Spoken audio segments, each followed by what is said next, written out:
Record. And we are here, friends, the creaky chair, first sound everyone hears. And it is a 3-guest special episode. We've got Megan, my occasional co-host, with me here. Hello. And we've also got Spider Dan joining us. Hello. I think you were just going to wave then. And I was like, this. Although there will be video to this, guys, that it is primarily audio. Yeah. I've become a mime just for this episode. I will purely be communicating through the means of mime. I don't think that would make a great podcast, but maybe try and you try it out in your show. And we're also here with Ria. Hello.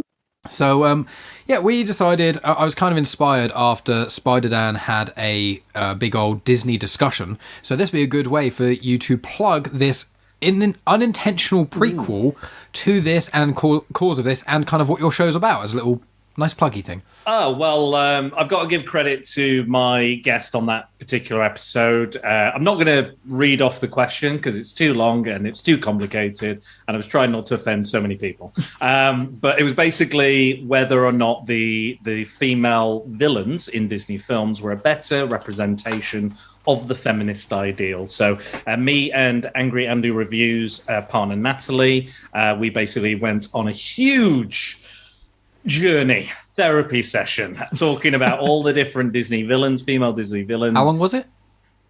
4+ hours initially. I managed to cut 25 minutes. Don't ask me how, but I managed to do it. Only 25. Only 25, but it was really good. I didn't want to cut anything really, but I was like, I can't have a 4-hour podcast. That's crazy for me, even for me. It was her idea, so all credit to her.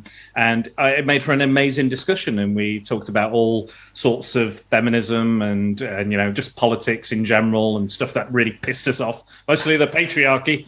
It just became a huge thing, and I've had such lovely comments from yourself, Mike, and Ria, and everybody, and Tony who's listened. So it was so good. I'm so glad I did it, and it was nice. I've been doing a lot of prison film research, so it was nice to get away from that seedy side of the world of filmmaking and dip into the Disney again.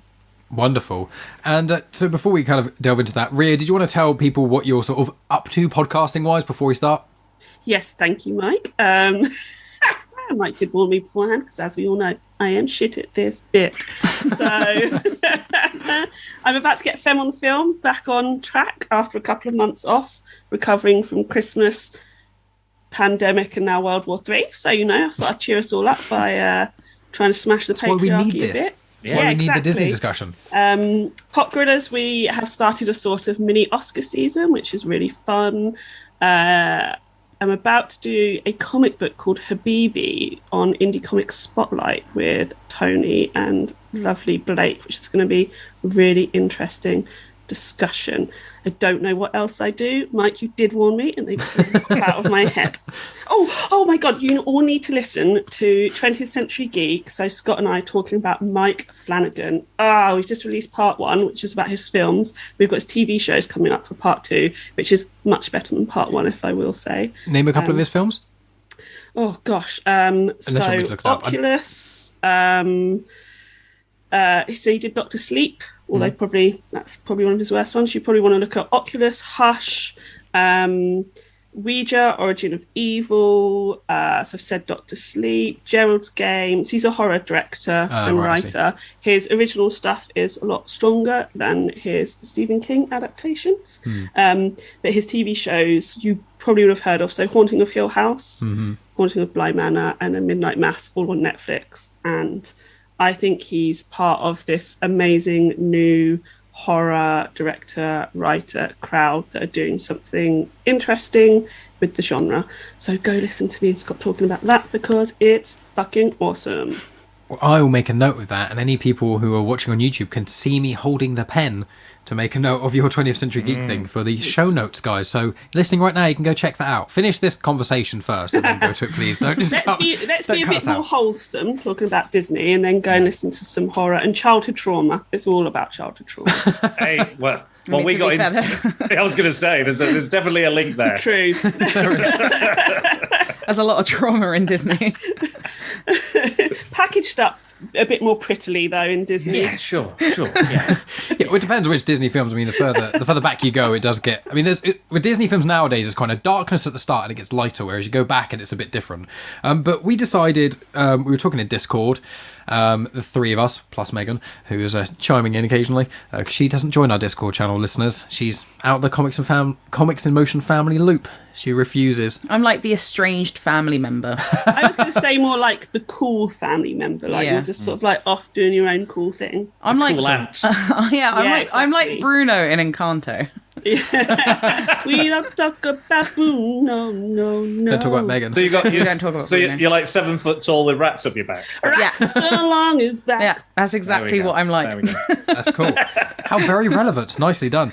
So we were chatting and things, and we were talking about some of our favourite movies. And I think Scott of 20th Century Geek, huzzah, spoke about Hercules as well. And I know, Dan, you were watching it too. No, I sorry, was. Dan was the one who watched it. And then Scott of 20th Century Geek confirmed he loved the movie, which surprised me.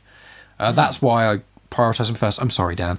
But Dan's been watching Disney movies, so it's him. And once again, because the prequel thing put it in our minds, and then he mentioned about watching Hercules. Bringing it back to me. I've showed people on the Discord. I've been ruining Disney films for my sister because she's a huge Disney nerd, and I've been saying like, there's a reason there was no sequel to Hercules because you find out in the myth that he murders his wife and children thanks to Hera. So who is Meg in the Hercules film, which I'm sure we'll get onto in a little bit. But yeah, just things like that, just pulling up all these like dark or weird and wacky things just to ruin it for her. And she's like, stop doing it, you twat. Well, you've done more research about this than I have, because I did look up a little bit of Hercules. We can get into Hercules because Dan's already, because that's how it kind of started, I suppose. There we So go. each kind of vaguely champion like one. Each of us have got a favourite sort of Disney movie.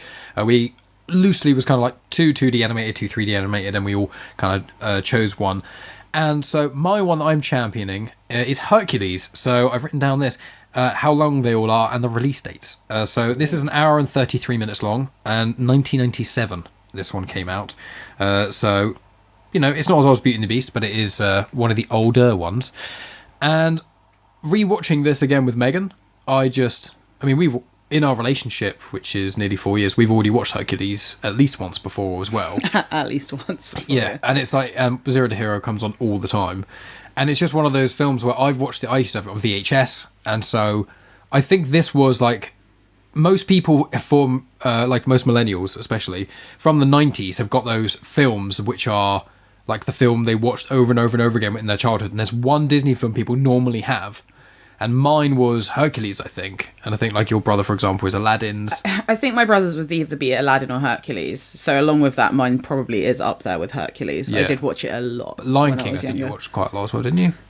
It depends.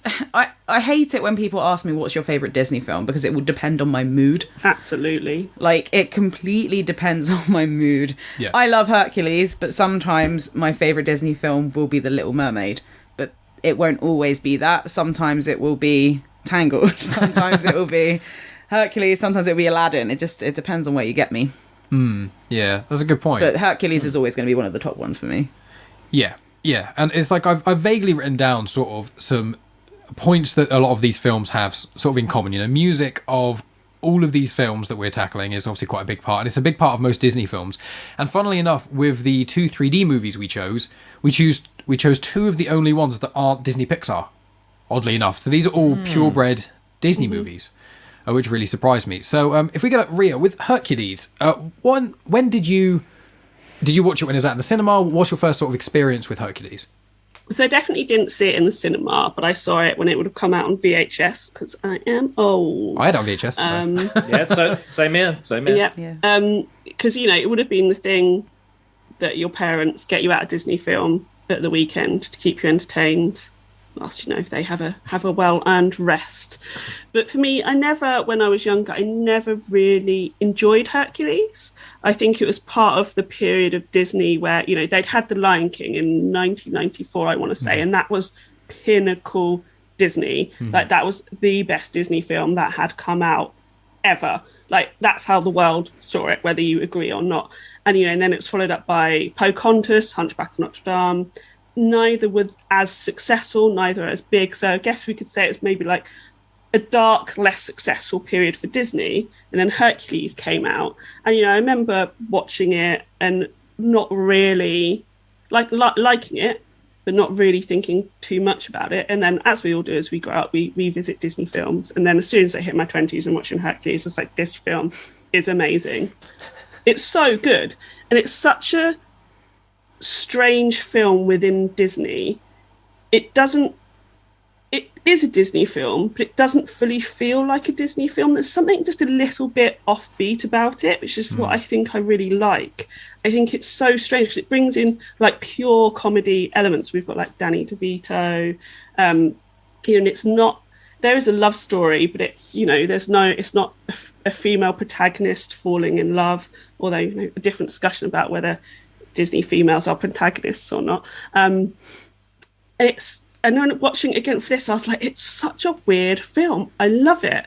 Like, I really love it. It feels sort of like it could have been along the lines of sort of some of the animation studios that brought out like Joseph and the Technicolor Dreamcoat. So they brought out some sort of like... Mike hates that film. I do. Because it's terrible. Oh, no. Oh, sorry. How dare you? It's one of Megan's like musicals. I've been trying to get into musicals more. Only because, I mean, to be fair, like I rewatched it with Mike, and Mike watched it for the first time, and he absolutely hated it. I loved that film as a kid. So I had a copy of it at VHS at my mum's house, or at my house, and then I had a copy of it VHS at my grandparents' house as well, so that I could watch it wherever I went. I mean, that's so adorable. I loved that film. So when I rewatched it with Mike, I appreciate that it isn't the best musical, but for nostalgic purposes, I felt warm inside. I would argue, totally, that's lovely. Aside from Cats, it's probably the worst musical, I'd say. I'd argue that. Donny Osmond's got a great singing voice, but I would say that apart from that one element, the rest of it is bad. Anyway, sorry, Ria, we interrupted you with a little side story about us. Sorry, with but that's how I feel about like Sword in the Stone, the Aristocats, and stuff like that. I loved them as a kid. Like, I was like obsessed with them, and I watched them as a grown up, and I'm just like, they're not that great, like really. But I think there's just something about Hercules. Like, there's things that they do, which you watch as grown up, like sort of like really cleaning up Zeus and his little act. Apparently he was happily married, was he? And loved all of his children, did he? But there's stuff like that, sort of like, sort of raise a bit of an eyebrow at. But there's something just about it that, like, the animation all feels slightly off, but in a good way. It all feels really flat, but as if it's painted on a Greek vase or something like that. And it really works when you watch it, especially as a grown-up, and as an adult. I don't know why I keep calling myself a grown-up. And there's the music in it. I don't think there are songs that are pure belters. You're not going to sit there and be like singing it out to like the crowds. But there's something really special about Go the Distance and how it is throughout the whole film, and you just hear the notes of it come through at really poignant moments in the film, and it works so well. It ties it all together. I just think it's really, really good. Yeah, I mean, I agree with a lot of that, apart from the thing you said about the music. How dare you. Zero to Hero is that song. There are Zero to Hero is fantastic. I would argue one of the best Disney songs. The Danny DeVito song you could have cut. Yeah. So you want to be a hero, kid? Well, Whoa, we've got Danny DeVito here in the studio. So. Danny, that absolutely fucked my voice. I love Danny DeVito, but he's not a singer. He is a director. He is an actor. He is a performer, but he's not a singer. I'm sorry. That's correct. Should I talk about it? Should I go? Yeah, I thought it was a good, nice segue. I was going to let you just go straight into it, and then you're like became self-conscious. No, I've ruined it. I've ruined the night. I agree with Ria. I think it is a little bit of an off-kilter one.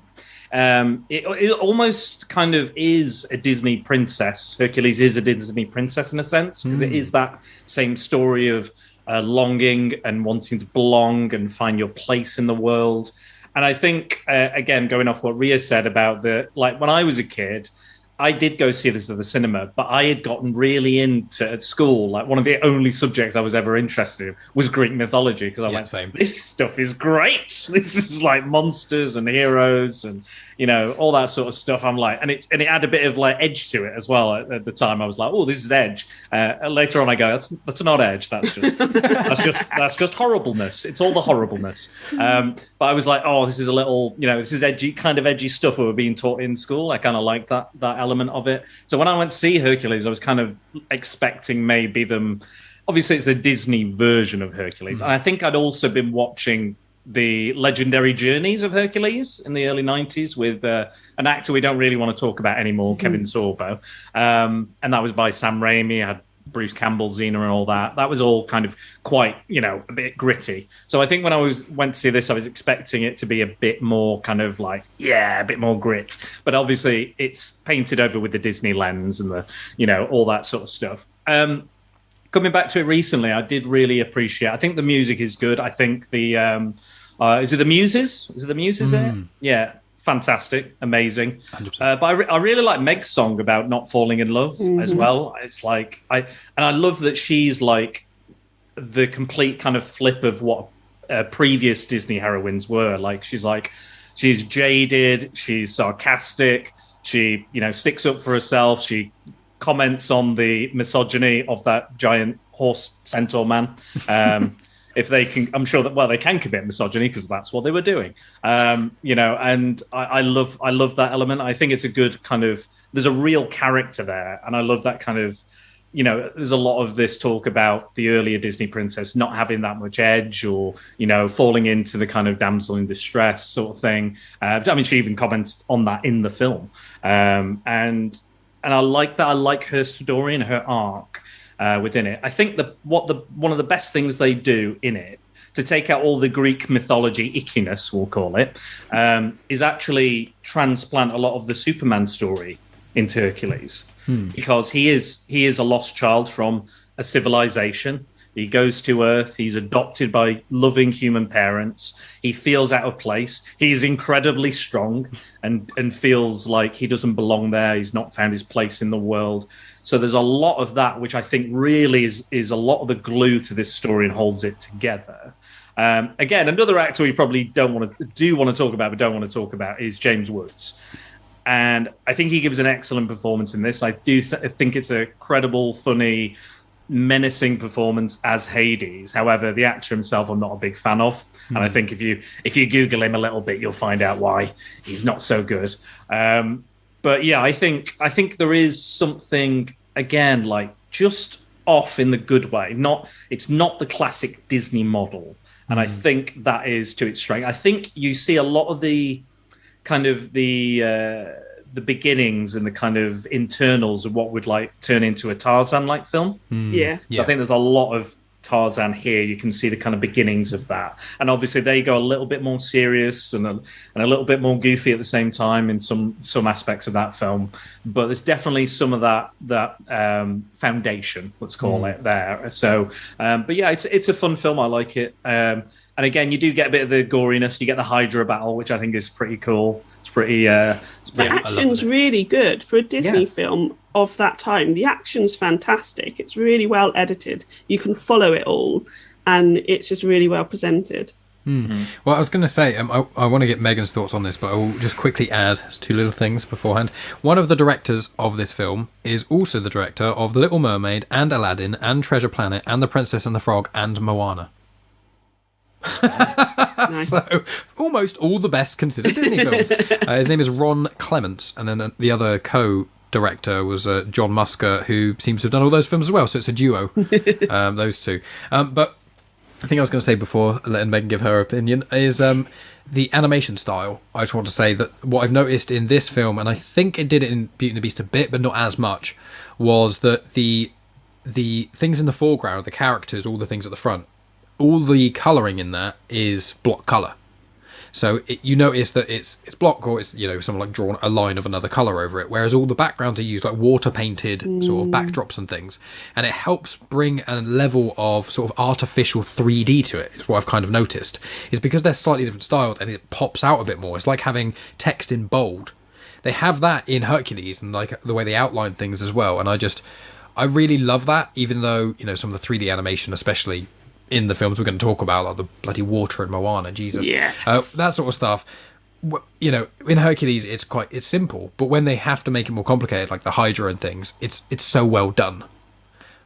Megan, any thoughts on that? And then the general film Hercules. I like Hercules. Cool, thanks, Megan. Right, next. Move on.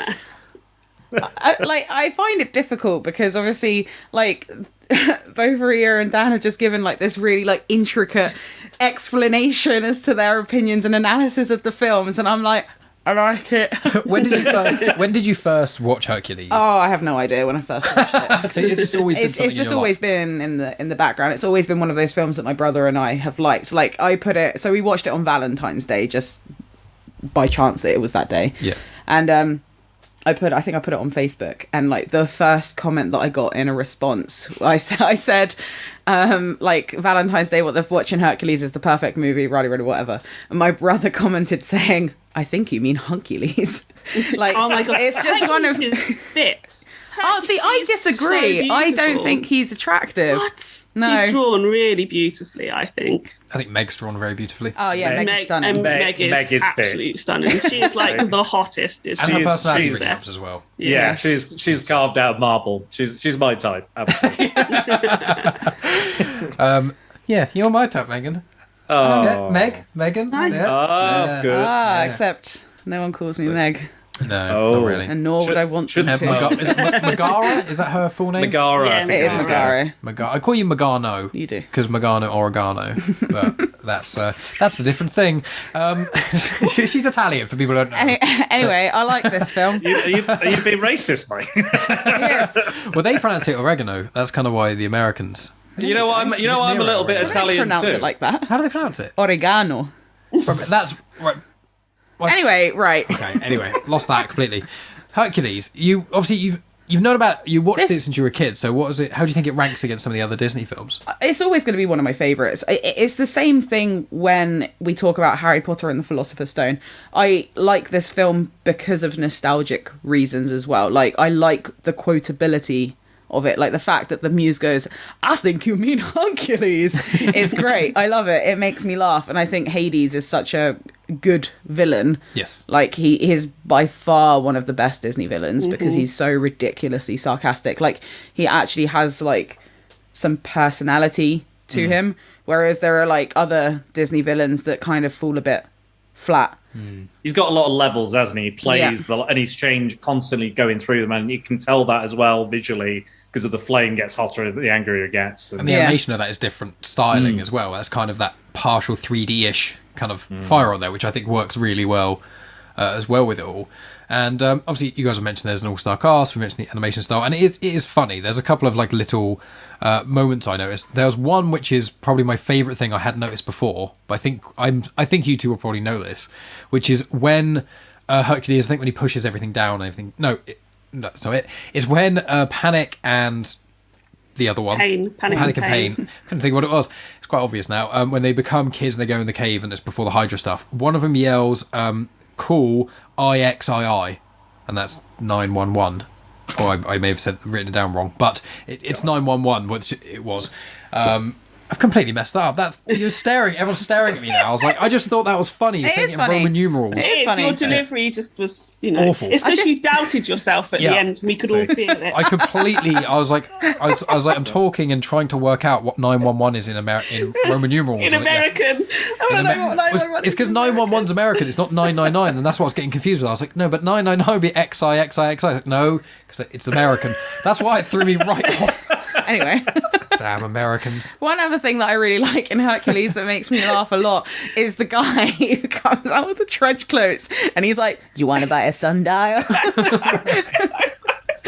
That bit really made me laugh as well. That's like brilliant. Oh, I'm just confused a bit from because I've watched all these Disney films like back to back. I'm confused a bit from Hunchback that was in Hercules, which is the guy who falls out of it. He gets released out of the manacles, and he's like, "I'm free!" Oh, yeah. And then he falls into another trap. He's like, darn it!" A very, very underrated Disney movie. I love Hunchback. I hadn't seen that since I saw it at the cinema, which was 1997, and this was about the age where I was kind of going like, again, I was like, I want grittier, more violent adult things. Unbeknownst to me, when I went to watch it back, I was like, oh, it starts with racially aggravated murder and baby drowning. Okay, why did I think this wasn't gritty enough for me? In 1997, I was like, this is like, oh, it's not enough. I need more blood and guts. I went to World Book Day in year 3 dressed as Esmeralda. Did anybody raise an eyebrow? No, I don't really think anyone knew who I was, to be honest. Everyone else was dressed up as like Harry Potter, and I'm there as like Esmeralda. Well, Hunchback of Notre Dame, that is, it's an underrated Disney film that is really good. I mean, it's not quite Hercules, let's be honest here. Hercules is it might be as good as Hercules if it didn't have gargoyles in it. Yeah. They are absolutely atrocious. you despise the gargoyles of the Hunchback. I've only seen you're that broken film. today. Yeah, I am. It's because I'm chewing gum and it's throwing off my... how it's working. Chewing gum on a podcast. How dare you? I've got a bit of a dry throat, and it's just if I chew gum, there was when I was watching it again, I was like, oh right, they're burning down people and locking them in their houses in the Hunchback. They're literally burning families alive, and the gargoyles go, you know what? We need an upbeat song to cheer up Quasimodo right now as Paris is burning. No. Not the right time, guys. And Megan's like, yes, best film ever. Esmeralda. World Book Day. I will say, with back to Hercules, one of my favourite scenes. You don't need to ever apologise at all. You mean Hunchbackules? No, I don't actually. In Hercules, one of my favourite moments is arguably the most harrowing moment of the whole film, which is when he swims into River Styx, and he just gets older and older as he grabs Meg's soul. It is brutal. You still, even today, I'm like, Jesus, and it's so emotional, and you can feel it, and you're like, he could die here. Obviously, as an Spoiler. Adult, as an adult, it's like he's not going to die, is he? Spoiler. No one is listening to us talk about Hercules. Hercules doesn't die. 97. The hero in the film that it's named after does not die. Spoiler alert. I don't know if there are many films that happens, but I don't want to ask I don't want anyone to tell me if there are because I can't think of any.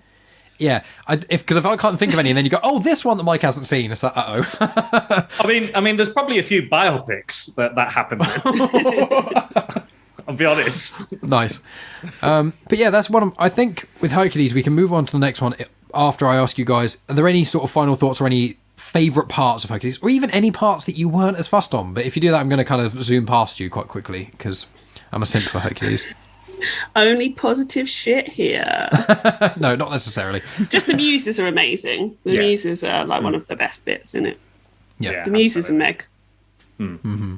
Yeah, I quite like at the end because you think after the whole Titan plot and also the gods. I don't know how they beat the Titans in the first place because they're useless. Absolutely, fucking useless at fighting them. They all get caught in like 2 minutes. Yeah, they're like, and Zeus throws lightning bolts and they don't work, and then Hercules releases them and they're like, oh, they work now.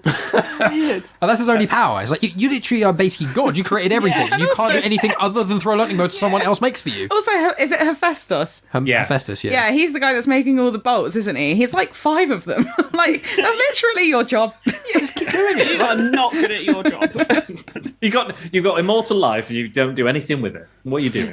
Need a performance review. But yeah, I was just saying that after that finale and like Hades is over, it's done and dusted. I love that you have the kind of like the epilogue with the diving into the river Styx and stuff, because it's quite, you have the big bombastic thing, but you have this quiet moment and you get the villain to be a little bit more villainous and a bit conniving and he could still win.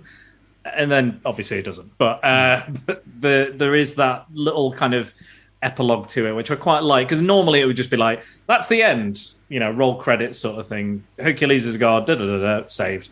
And I also like the fact that he believed, like the trope of believing what everybody else is saying, or believing what society believes you to be, or what a hero should be. It's like, well, that's not going to get you into Olympus, because that's not what a hero is. But everyone told me I'm a hero. I've done all the things. I've killed all the beasts. I've done all the tasks.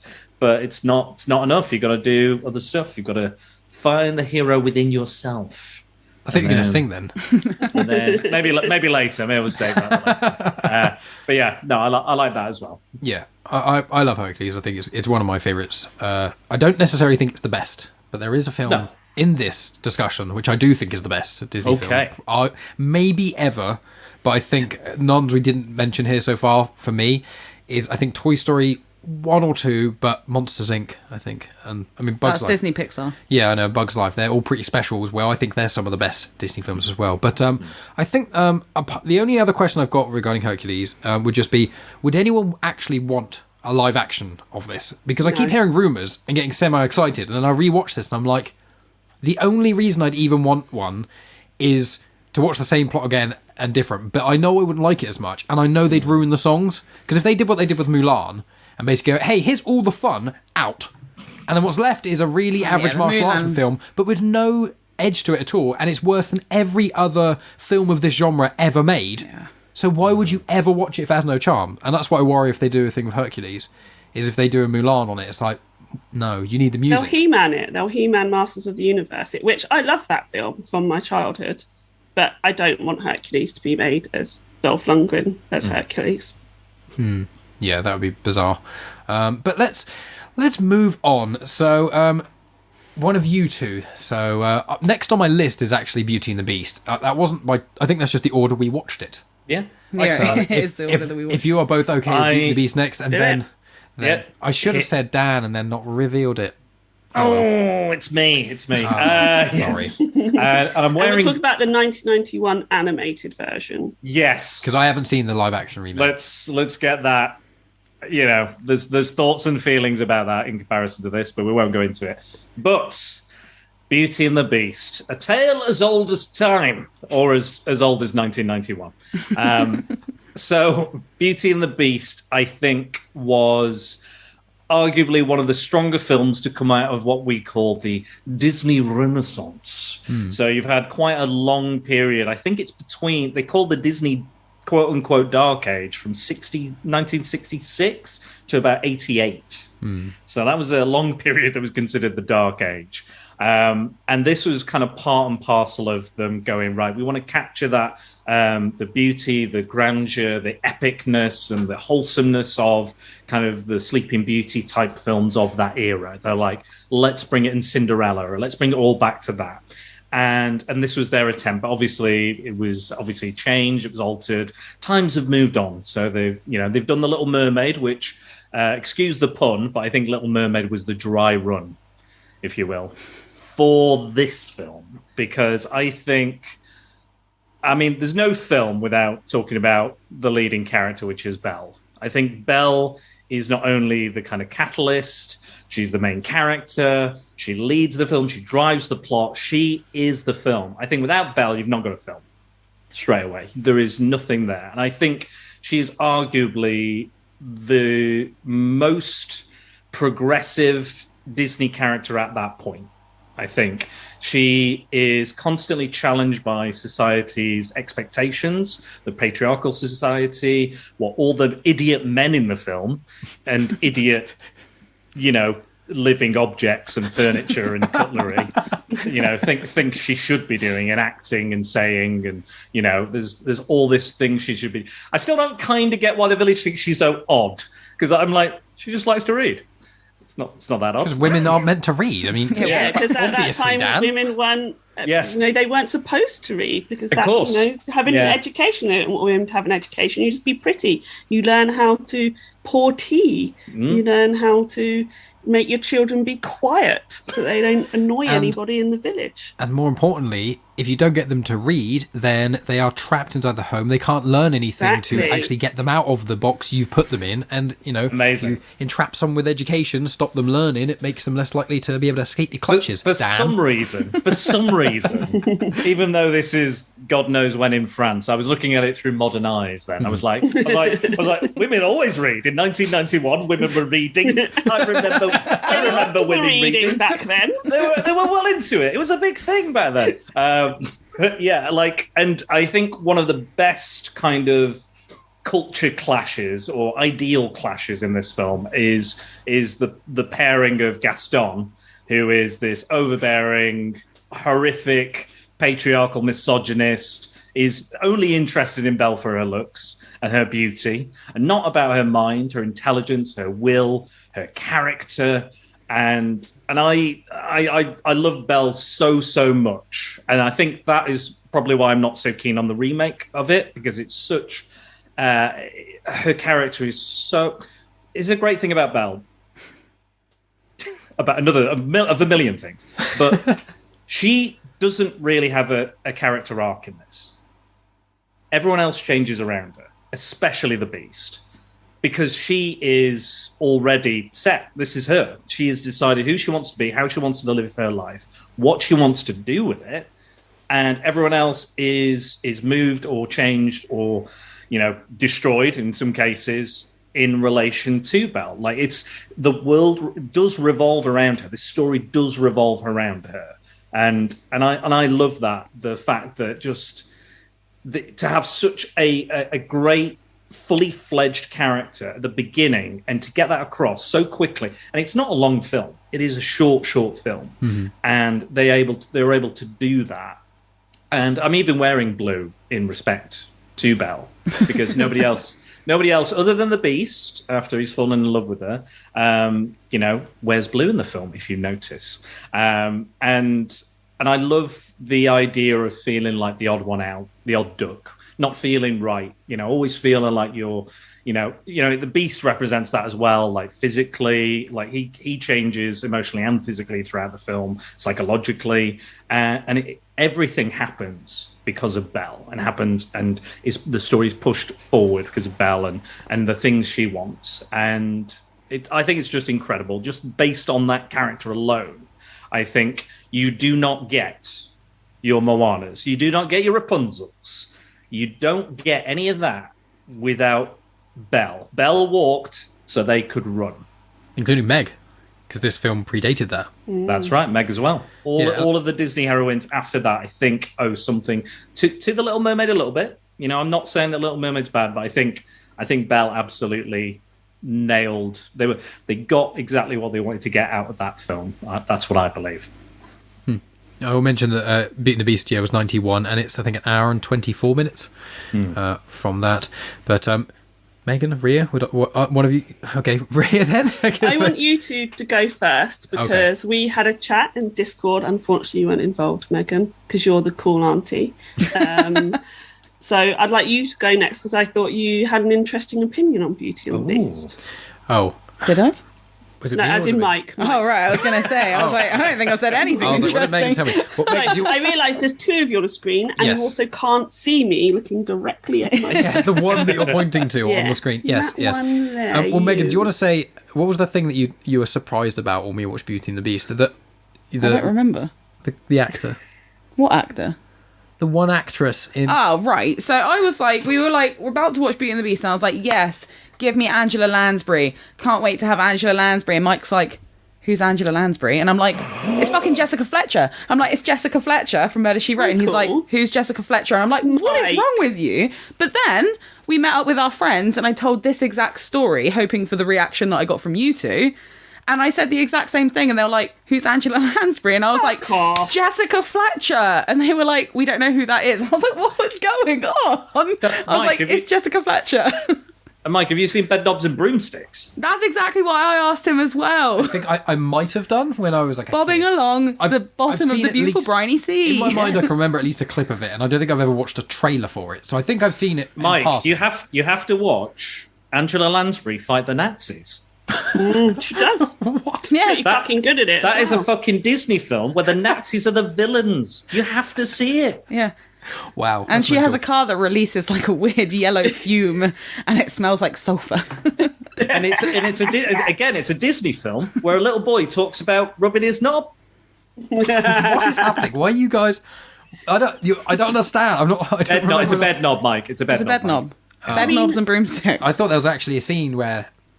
It's not one of those. It's not one of those films. You have a little boy wanking. I mean, like Shrek, like innuendo. The insinuation of it. That's what I thought he was getting at. It's not one of those Disney films that needs to be cancelled. Don't worry. It's just a bed knob. He rubs a bed knob. It's magic. I mean, we do need to do Jessica Fletcher podcast now. Like we just have, Murder, like, She Wrote. I'm sorry. I can't get. Wait, back. I've got it. You I've got don't know it. who Jessica Fletcher is. That's why I just couldn't talk then. I've got it. But we need to do Murder it. She Podcasts. Murder She Beautiful. Podcasts. Oof, that's rough. Done. Such good shit. All right. Anyway. I came Podcast with she a- wrote? Would that not make more sense? Fuck you. You've had like another 30 seconds to think of that before I did. All right, that was right off the top of my head, the tippy top. I didn't want to do an Angela Lansbury podcast. Because you're not I'm good sorry. enough. I'm sorry. Okay, right, this is becoming an Angela Lansbury podcast. Everyone can get Now that. we have to stop this discussion and change course. But anyway, Angela Lansbury, the person that I didn't really know anything about, Plays the teapot. who plays the teapot. Mrs. yes. Potts, yeah, Mrs. love Potts, it. yeah. Did you want to say anything else before? I think I remember what I was going to say about it. The only thing that I'm going to say, and this is something that you said to me, is where are all her children? Like, So weird, isn't it? like she has. Don't think too hard about it. It's really disturbing. She has Chip.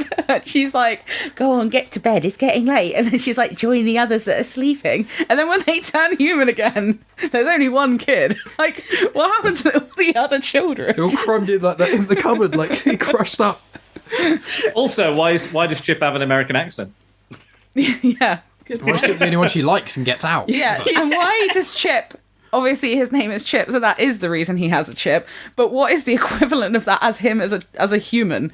Like, surely he must have some sort of. Oh, I read this today. On really? the IMDb. He's got, when he comes back at the end, he's got a chip in his tooth. Yeah, it's got Chip Oh, But got you. I was expecting him to come back and he's just got his head's cracked open. He's just like, Mom! Belle!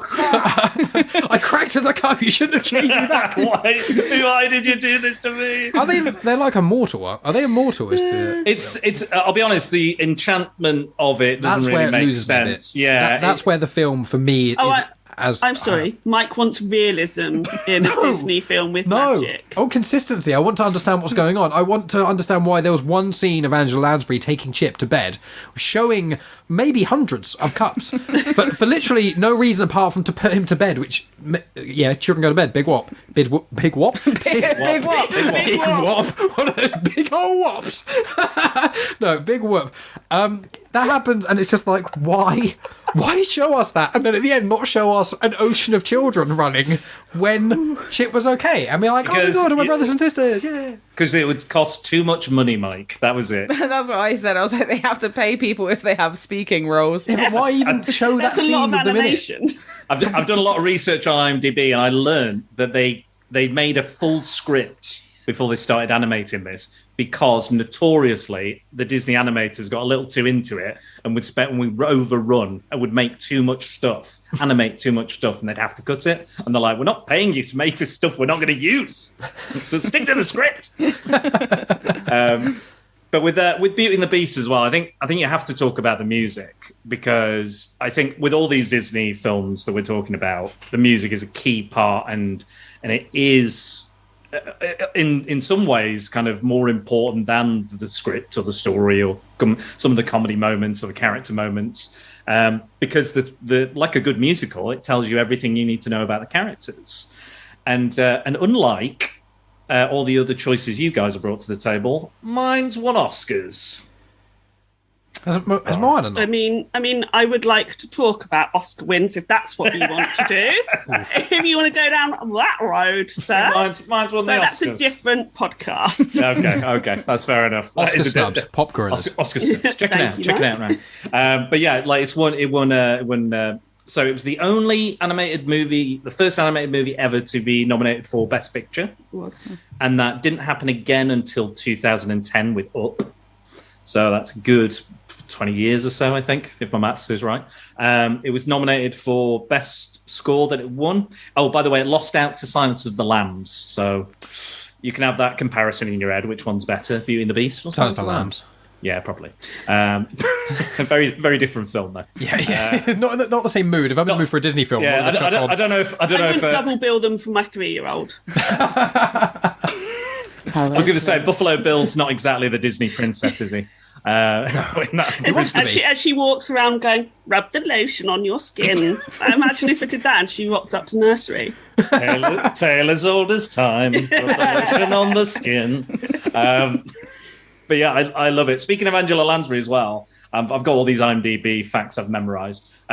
She wasn't supposed to sing the title song that won the Oscar, Beauty and the Beast. She was like, I think that's better for another character. And they were like, we'll get you to sing the backing track. And they were like, no, okay then. She sung the backing track, did it in one take, and they went, that's perfect. That's going in the film. Wow. And this is why Angela Lansbury She's is the fantastic. goat. She is the goat. My perspective is that the music in Beauty and the Beast isn't that good. I'm sorry. When I say it's not that good, I'll What's wrong with reiterate. you? It's because what I said to them in the Discord. It's what in Discord is one of the points I made where I was. For me, I don't think this hit the same heights as a lot of the other Disney films. But then again, I suppose around the 90s, I'm just kind of cherry picking all the best ones. Sort of Aladdin, Lion King, Hercules. Whereas there's the sort of the more middle ground ones. I don't remember liking Pocahontas that much. When was Sword in the Stone? Was that 80s or was that way back? I think that's like 50s, 60s. I think. Yeah, Sword in the Stone is old. I used to just watch that a lot as a kid. I can't remember. But anyway, with it, I found that I don't think the music's bad. The songs in Sword in the Stone are awful. So I wasn't thinking of that. 63 Sword in the Stone was. 63. Thank you, Ria. No, with the music, the first song or two I think are good. I think that the Belle Walk Around the Village song is good, and I think there's the one where all the objects all sing. Yeah, be our guest. I thought Be Our Guest. Yeah, I thought guest. I thought that was that was. Be our guest, to put your service to the test. That exactly. one. I thought that was good, but I can't sing. I don't know why I keep on singing. Do it's it. Fun. It's You've got to. It's Stop. Disney. It brings it out in you. I think that I've written specific notes about this, which is I think the Beast singer sounds really weird and doesn't sound anything like the Beast. I don't know if it is the same person. To be fair, I did make that comparison as well. It didn't sound like it was the same actor. I don't know if it is. I think it might be, but I know when he becomes human again, and I know Ria doesn't fancy the human Beast. Beast is hot. I agree. Beast. Yeah. Beast. Yes, it's kind of like a giant Wookiee, isn't he? Really, just a bit more like a Wookiee lion. I know they put lots of effects on his voice. It is his normal voice, but they put a lot of effects on it when he's the Beast. And I know when he's thinking during the kind of the Winter Wonderland scene, that's his normal voice because that's in his head. But I'm not sure if it's the same as the singing voice. I'm not sure. I will say that "Kill the Beast." I think that was probably my favourite song. Yeah, it was probably the shortest as well. Like I don't think the My music... brother's favourite song is the Gaston song. That's the best song. The Gaston song is the best song. Absolutely, it tells you everything you need to know. That song. That's why it's so good. I want to clarify. I don't think the music in this is bad. I want to clarify you do. that. You hate Beauty and the Beast. I just think that there's certain songs which I do like them, and I thought it was, but after I've listened to it, now that it's over, there's nothing that makes me want to go back and listen to them. Whereas I found with most other Disney films, there's really, really memorable. Like I remember how the song goes immediately after, or I have a real desire. I think me and Dan probably just feel about music about Hercules and Beauty and the Beast just swapped a bit. Whereas I'm like, no, much. Hercules, damn you, and you're like, no, it's Beauty and the Beast. What an Oscar! How dare you, sir? I will say it's very much like a musical because it is kind of a little samey, a lot of the songs. Yes. But they are varied, but it's the same style. And I think with Hercules, it's very varied in its style. So that's probably what I like the most. You have the ballads, you have the kind of the gospel version as well. But it is very much like, this is the music from the same musical by the same writers. You can tell that's organic. I'm going to make you feel really bad now, Mike. Because one of the guys who wrote the music, he died before he got his Oscar. Oh, that's sad. Thanks for that, Dan. Yeah, and you hate his music, so how do you feel now? How do you feel? And his partner went up on stage and accepted it for him because he wasn't there. Oh, that's sweet. Well, he did a great job, and he deserved, recognition. I'm sure it probably was the best. I'm sure it was probably the best musical. I don't know what films came out in 1991 that were musical. So, good job to him. Is there anything you want to add? Because I know Ria has got some things to say about music. I just want to say, sorry, Mike. That was very mean. No, you don't need to ever apologise to me. It's all right. You'll never offend me at all. You don't need to. It's be fine. In the Gaston song, How many eggs does he say he eats? 5 dozen eggs. That is an insane amount of eggs. You and I were That's like, how he gets large. Was it 6 dozen? Because I remember it was. Or maybe it was it's 6 dozen. 6 dozen eggs 72 every eggs. day. But as a child, he said he had 2 dozen eggs. Yeah, as a child, he had 2 dozen eggs. Oh. That was the only bit. That was the other bit that really made me laugh. is the amount of eggs. No wonder he's not mentally well. Like, that's got to affect you somehow. It's a But crazy amount of eggs. Yeah, definitely. He's probably crazier than old crazy Maurice. I mean, he's the crazy Yeah, one. I he love is Maurice. crazy. Which one's Maurice? The Crazy dad. old Maurice. The inventor. That was dad. Oh, it's because you called him Crazy Maurice. I was thinking That's of someone who what was the villagers actually, call him. No, but I was thinking of someone who was actually mental in Disney. And I was going, who's all the crazy characters I know of in Disney? And I was like, oh yeah, because Maurice. I was like, he basically looks like the dad, the in Aladdin. I was like, I think they used the exact same. Yeah, look, Literally, I saw him and I was like, he looks just like the Sultan. Crazy Sultan. old Maurice is basically just my dad. Classic man. and now you're locked up with Mike. I am the beast. Yeah, the Hey! bit of Stockholm syndrome. I don't know about that. I mean, there are some problematic things with this film, but I think that's what Ria's gonna tackle. Because Ria, you haven't said your big thing because I was rambling on for so long Well, about nothing. first, I would like to say that when he was a lad, he ate 4 dozen eggs every morning to help him get large. Sorry. So we And were now all that wrong. he's grown, he eats 5 dozen eggs. It So is he's 5 roughly dozen. the size of Oh, 4 then. Fuck, I see. Oh. So Ria was right. Okay. That's a crazy amount of Concede eggs. to you, Ria. It is a crazy amount. Is it every Not day? logical at I all. think not it's logical. every day. Every day. And like, does he have them fried, scrambled, raw, in a smoothie? Like, I'm what just the fuck? imagining him like chugging them down. Well, like I in was the chugging actual chicken. animation, like they Squinting. chuck the whole eggs, don't they? Are they all raw? Skeleton Does he all. eat them raw? I think he don't eats know. them straight from the chicken. What? It's like, squeeze it out. a Pez dispenser. Sucking them down. Pull the tail. Yum yum. Delish. Oh dear. Like a spud Delish. gun. Shooting. I think that is. I'm pretty certain there's a game where you hold chicken and you shoot and it shoots eggs out. But I can't think. I think it's like Alien Hominid or something like that. Is another thing that Beauty and the Beast owes to, well, all the other films after Beauty and the Beast owes. Pixar animated the ballroom scene, so the ballroom on the spinning, and they developed a computer animated system called CAPS, and this was kind of very much the basis for what Pixar would then go on to do with like Toy Story and various other, and that was kind of, they used it a little bit in Mermaid and they used it a little bit in Rescuers Down Under, but this was a whole sequence, so this was a big job and a big deal. So to do, and it still looked like watching Beauty and the Beast in HD as well. Looking at some of the other ones, some of the older ones like Cinderella, they're a bit sketchy. You can see where the line art is and things like that. But Beauty and the Beast is just gorgeous. It's a beautiful, beautiful film. And also, going back on a feminist rant again, this film is the first film where the heroine is not rescued by the prince. So a Disney film that's ever had a female. a female character that's been rescued by the male protagonist or whatever you want to call him. And I like to think that Belle is kind of the Batman of the Disney princesses because she doesn't have super strength. She doesn't have the sea helping her out. You know, she doesn't have magic hair. She is literally, all of it is down to her intelligence, craftiness, just willingness, sheer force of will and force of strength of character. Oh, I know how to describe it. Her charisma, uniqueness, nerve, and talent. That's good as well. That's all from, good. That's from RuPaul's Drag Race. from That was- RuPaul's Oh, is it? Drag Well, well, I mean, why not? There's some Disney princesses for you. Yeah, If we're talking about it, you know, there you go. Yeah. So Sorry. yeah, I think again, I think you don't get a lot of these other films later on, characters that we've talked about without Belle. But that's just me. I'm on a Belle love scenario. You're thing. about Belle simp. It's fine. I'm a Belle simp. Yeah, let's put That's it fine. simply as that. Simply Yeah. as that. I am for Meg as well. Yeah, absolutely.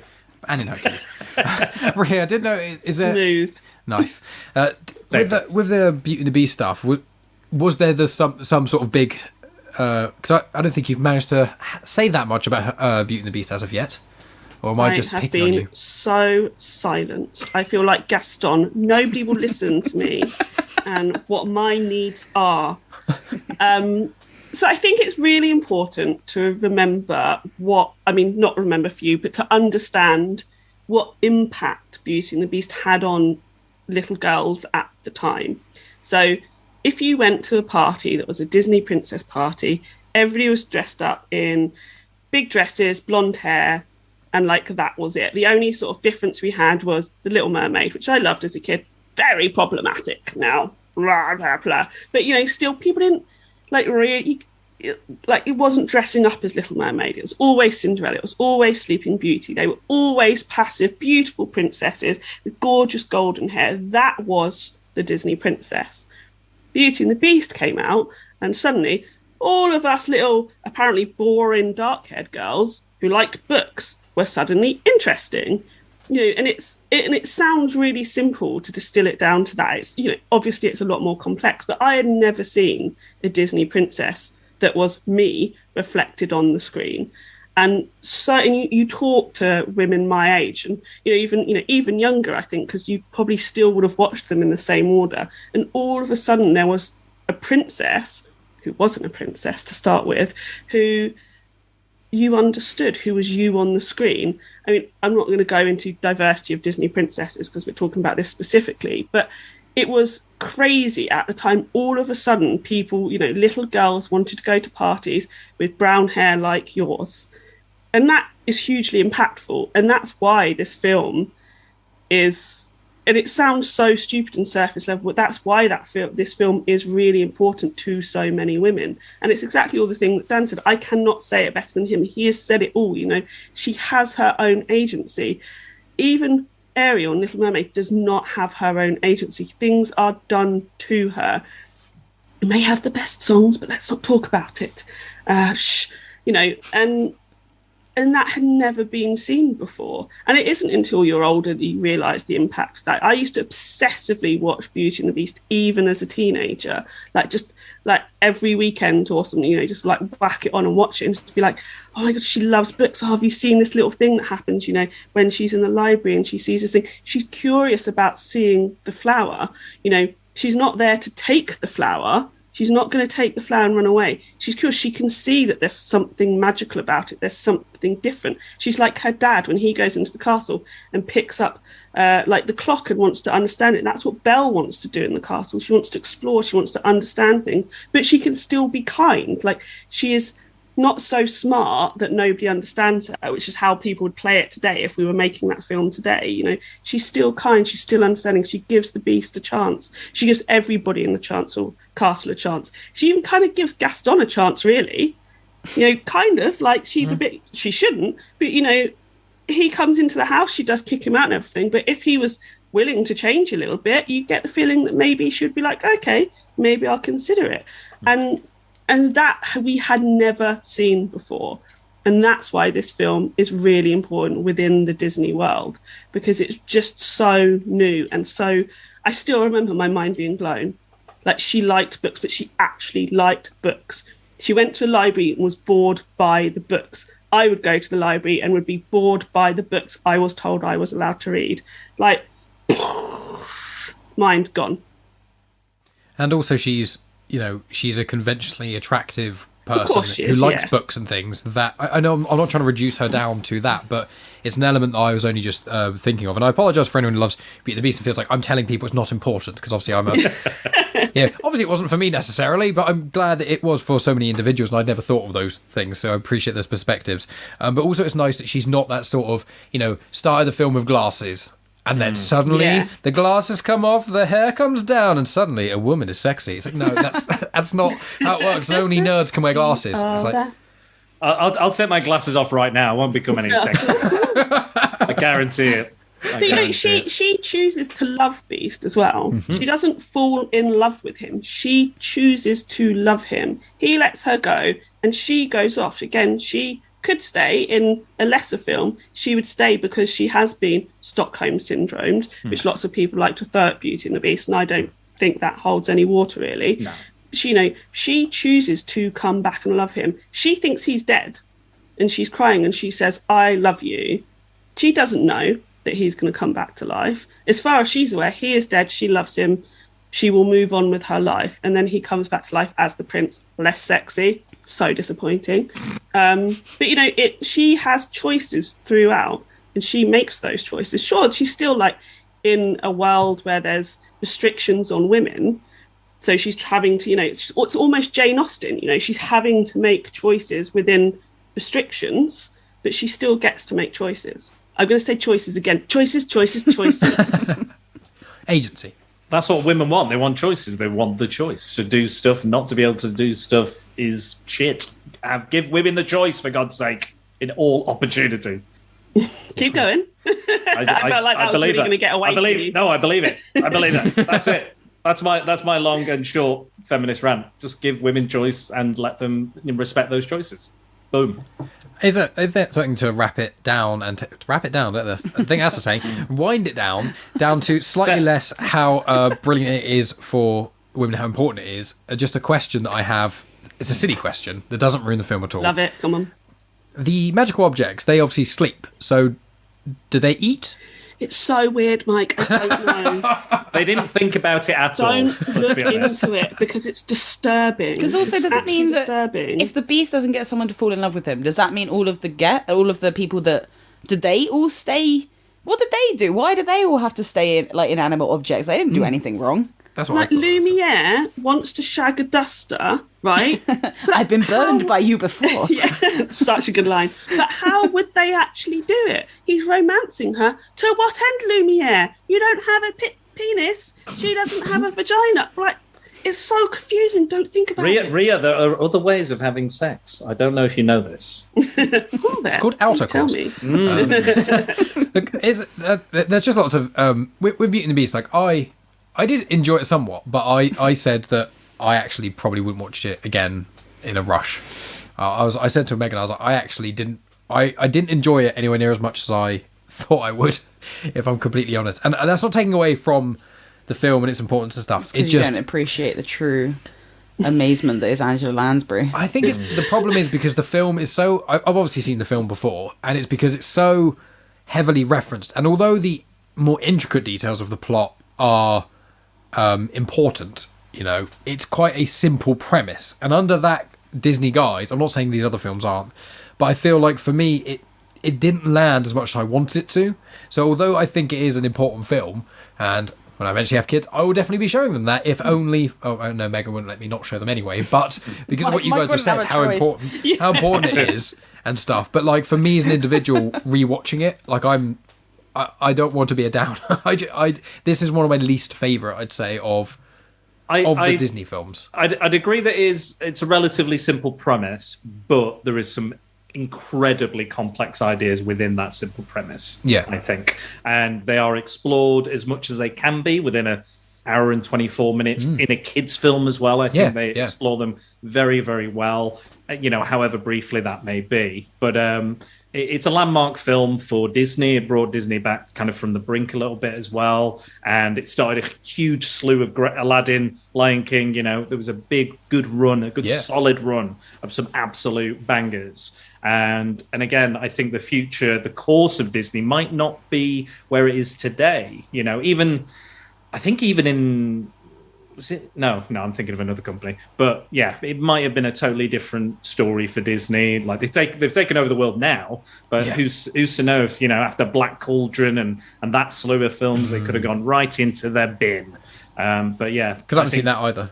Yeah, so I think there's loads of these films. I haven't seen it either, but I know of it. I just haven't seen most B-list or C-list Disney films. So I've just seen all the best ones. And I think of all the best Disney films, for me personally, Beauty and the Beast is low, but I still think it's an objectively good movie. I keep saying to Mike that I want to do a rewatch of all of the Disney films. But it's a big endeavour. Too many. And some of them aren't even on Disney Plus as well. Some stuff. You'd have to really hunt for those down. You've seen Robin Hood, haven't you? I can't remember anything about it at all. Just Maid Marian in that is an absolute fox. Hey! Nice. Well, I want to say with this, because I looked it up on Hercules, and I don't want to seem like I'm cheating Dan out of it, unless he already knows off by heart. But the director there's two directors basically of this film once again, and they did Beauty and the Beast, Hunchback of Notre Dame, and Atlantis. They also wrote like a bunch of some of the Shrek sequels and things as well. But it was Gary Truesdale, and then Kirk Wise also was a director, and he did Beauty and the Beast and Atlantis as well. I saw Spirited Away was just on here, but I don't think he was. No, he definitely wasn't a director of that. Sorry, dead. Maybe directed the voice actors sound department. He was on the sound department of Spirited Away. Oddly enough, and Prince and the Pauper, he was in the art department. Oh no, I was just looking at what it was. Oh, I thought that's what you were pointing to. You wanted me to announce it to people. I was like, okay. I don't even know what that is. He's this. I haven't got my glasses on, and the picture looked like it was a Muppets Christmas Carol. No, it wasn't. I'm afraid. Well, we can only hope. We can only hope that every picture is a Muppets Christmas Carol. That is. I've got one last bit of trivia about Beauty and the Beast. In the Mandarin audio dub, Jackie Chan played the Beast. Nice. Oh, really? That's cool. That is cool. Is there anything anyone wanted to say about Beauty and the Beast before we move on to Ria's pick? No. Let's move. Yeah, but are you all right to finish it? Yeah. Yeah. I literally have just been nodding, being like, "Yeah, I'm fine to move on." Mike, are you always asking for permission for everything? I do a lot. Yeah, of the he's time. my bitch. Yeah. Just so we know. I don't think that's what I was going for. That wasn't quite it. Get in your place. Know your role. It could be the other way around. Could this on a recorded podcast, or I'd get cancelled. And so you should. Man, but it's empowering, so that's good. Sorry, Ria, please. We've alluded to it anyway, but please tell us what you're championing. So we are about to talk about the most feminist Disney film there is, and possibly the best Disney film, Moana. Oh yeah, just let it sink in. You know it's amazing. You know it's good. You know you just want to start singing. You want to start singing the songs. You want to feel empowered. Oh man, that's so good! So fucking good! All of my greatest content was used on Dan's podcast. Sorry, because sorry. You know it's fine. I said you. I've stolen from the best. We haven't listened to that podcast specifically. Have you not? Which podcast was that? Was it the? I assume it wasn't the Slither one. No, it was the Disney one. The Disney one. Enough. You guys did a Disney podcast on Dan's thing as well. No. She allowed me to use her Discord comments on my podcast in the listener comments section. Oh, I was well confused then. I was like, I don't remember you guys doing a Disney podcast that I haven't heard. We just wanted to undermine you. We kept it. We kept recorded it yesterday. Yeah. Just for this. Yeah. We're going to release it. We're going to release it. When are you releasing yours, Mike? We'll just release it just prior. Sunday. So part one will be Sunday. Yeah. Saturday night. Oh dear. Okay, so man, I don't even know where to start. Do I do my Moana TED Talk? So let's talk about Moana and her agency and feminism. So Moana is the Disney film where the character has the most agency. And I talk about any character I talk about this. I talk about female, male character, dog, cat, whatever. She absolutely has the most agency in any Disney film that has ever been made. She embodies female empowerment. She's a character who I think is so unusual for Disney and in animated films in general. I think the world's changing in terms of the fact she gets to make mistakes and she is never punished for her mistakes. She always learns from her mistakes. She grows. She learns so much about herself, but she has an innate confidence because of the community around her. And I think that's a really important thing about Moana. It is a film about community and people believing in you, and then you having to believe in yourself. I talked about this in Discord and Dan read it out. At no point is there any doubt about Moana being the next chief of her community, of that island. It doesn't matter that she is not a man. It doesn't matter that she's an only child or anything like that. They never at any point go, we need to have more children just in case something happens to her, or because we need a boy or anything like that. It is 100% from the moment she's born, you will be the next chief of this community. Our mission as your parents, which her parents, I was about to start singing, but I won't. This tradition is our mission, and Moana, there's so much to do. Make way. Make way. Taro root, that's all you need. Her parents' entire mission is to give her the confidence and the skills to lead her community. And that's it. They don't force her to marry. There's none of that. Absolutely no romance in it at all. It's all about we will make you capable to do this thing, that you will do it and you will do it brilliantly. They have complete and utter faith in her. I talked about this with Dan. The only time there is conflict is from her dad, and it doesn't come from him not believing in Moana. It's from his own fears. It's because he is scared of the water. He is scared of going beyond the reef. He is scared that something will happen, but not necessarily to Moana, because he has had a traumatic experience. And we see that at the end as well. She comes back and she leads her entire community off to different islands. And at no point is there a conflict about that. She comes back from her journey, and the very next scene, it's off we pop, all on our boats, you're leading the way. He's still chief.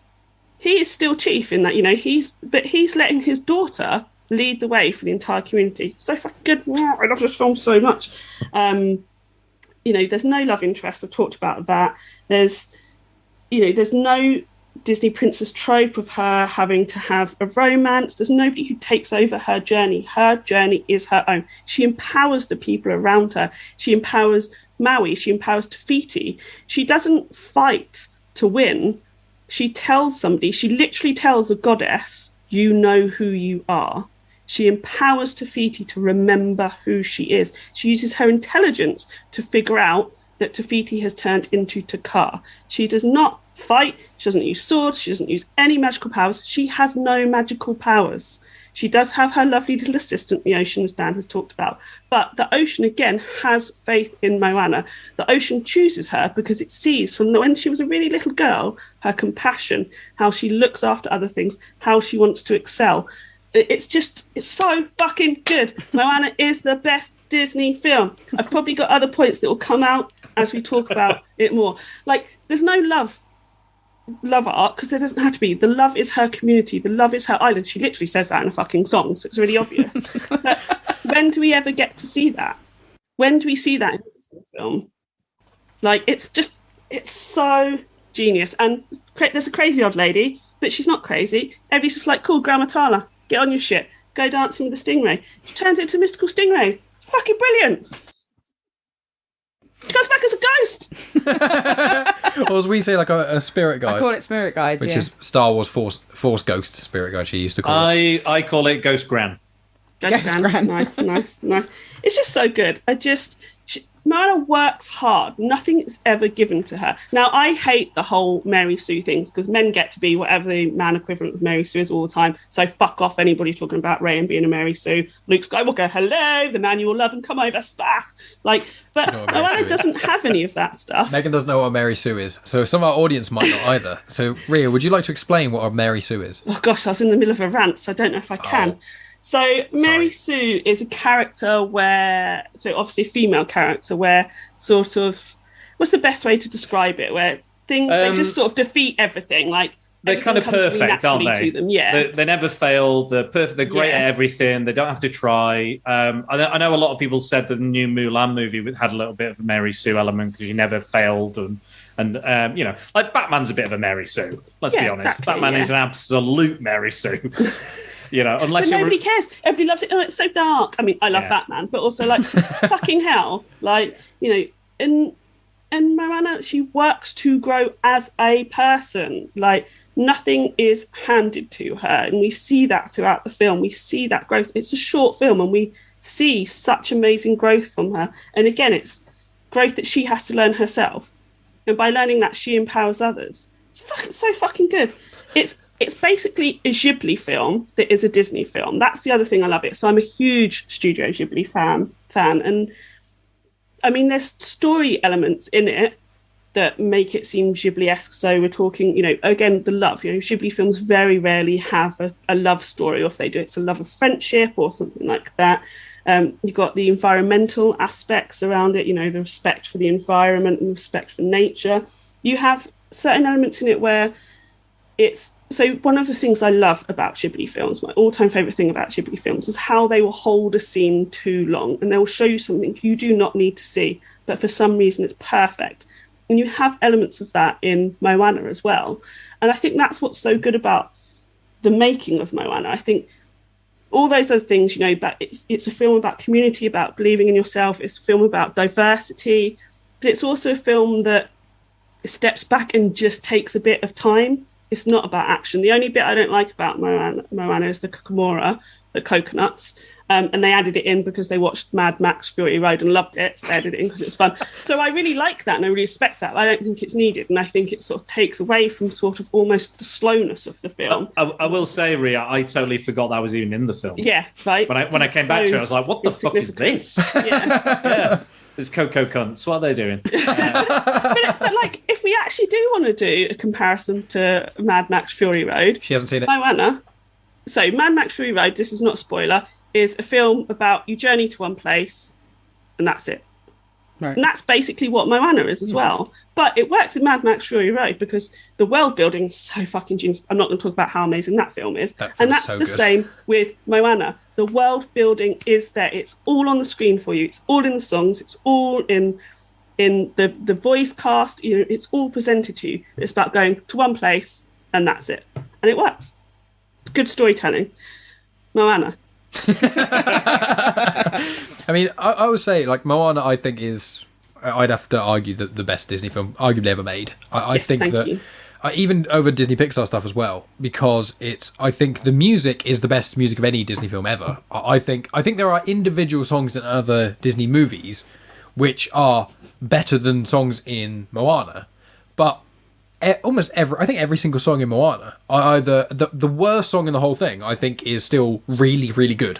It goes from really, really good to brilliant to amazing to unbelievably great. Like, I know that you're a big Moana fan, Megan. Do you want to give us your thoughts? And there's songs not in the English language. Yeah. How amazing is that? The specific tribe, that dialect that only a few thousand people speak, because obviously our man Lin-Manuel Miranda, one of the greatest songwriters of... You absolute fucker. I don't need Bruno in my head.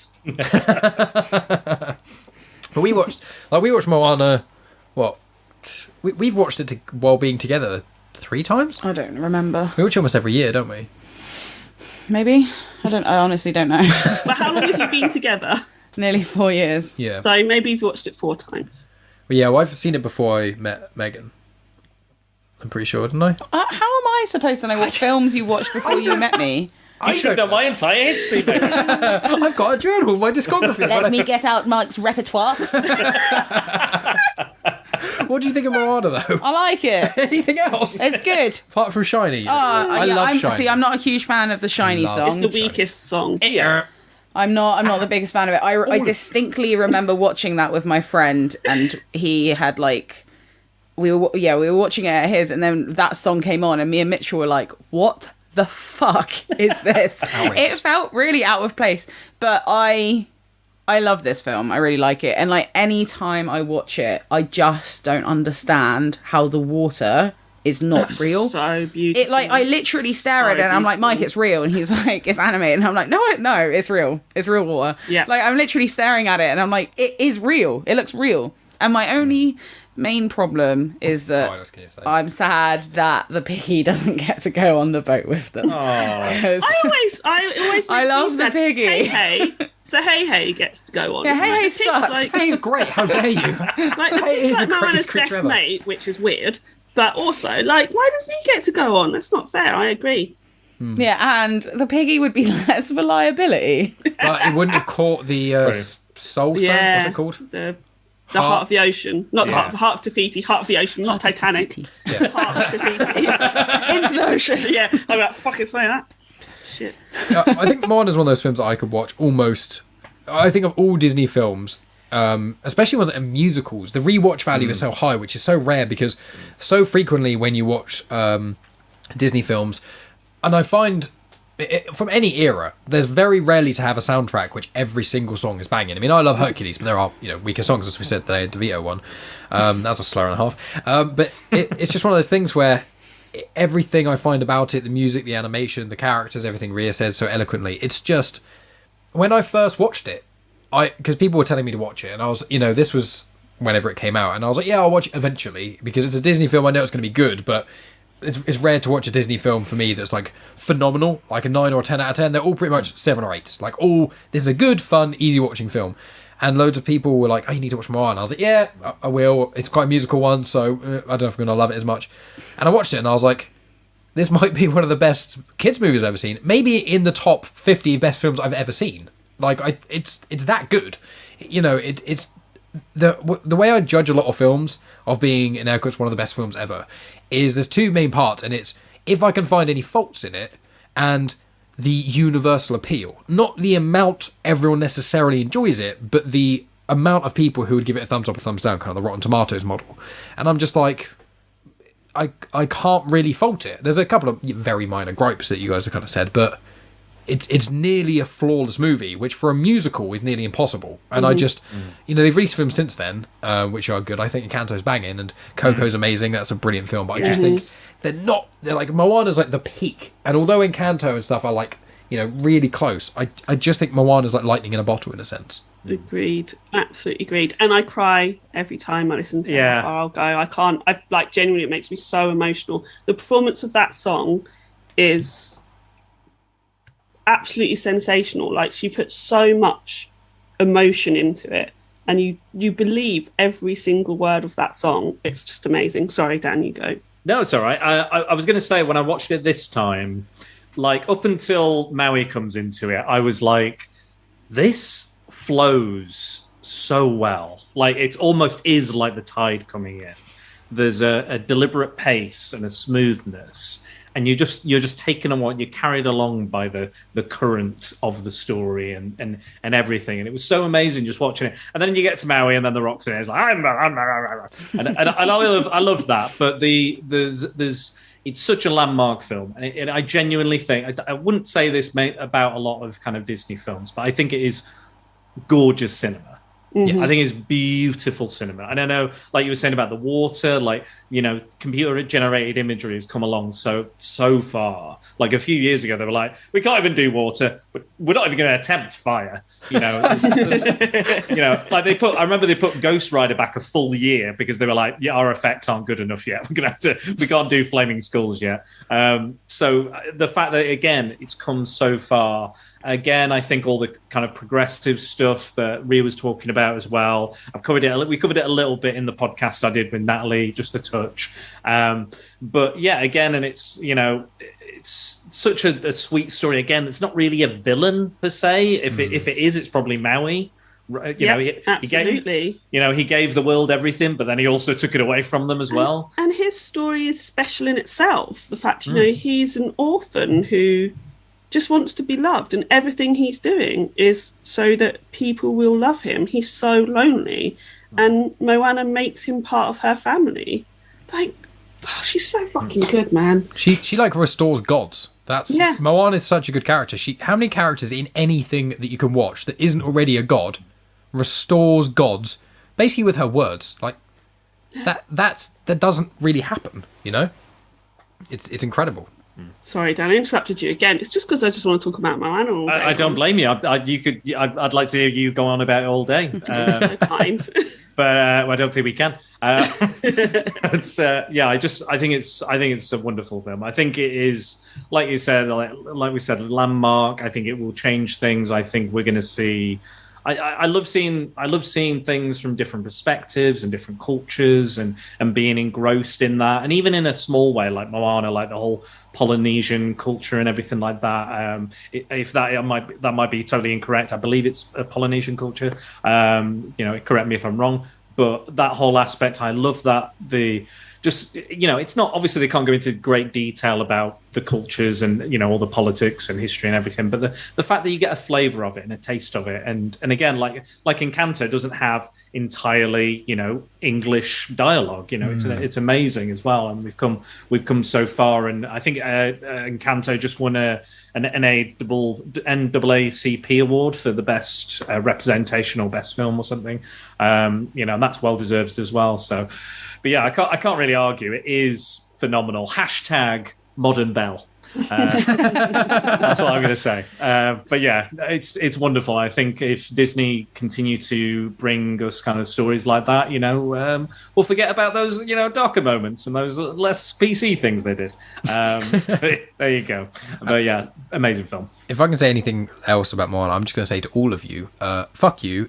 Shiny is amazing. How dare you? Jermaine Clement, half of Flight of the Conchords. How dare I didn't say any it was of you? bad. I said it was the weakest song. I want to think clarify. It's the most weird and different, and it doesn't fit in the. Yeah, it's out of place. as much. It's a good song itself, but it's out of place. I will say it is the least Moana-y song. It was kind of like, hey, Jermaine Clement said he's happy to do a song. It's like, Jermaine Clement from Flight of the Conchords. Let's get him in here. What can we do? Let's put the hook in a crab lair so he can do a crab song. And like, okay, do you want to let him do a couple of jokes? Yes, let's do a bioluminescence joke. It's like, and it's one of the funniest parts of the film. To create a diversion. Yeah, And then when they go, diversion. and just as they leave, it's like, do you like my song? I love things like that. It's so good. Little on the nose, sort of. It's the polar opposite of. I've moaned a lot with Megan about like what I don't like about certain musicals when they're too serious.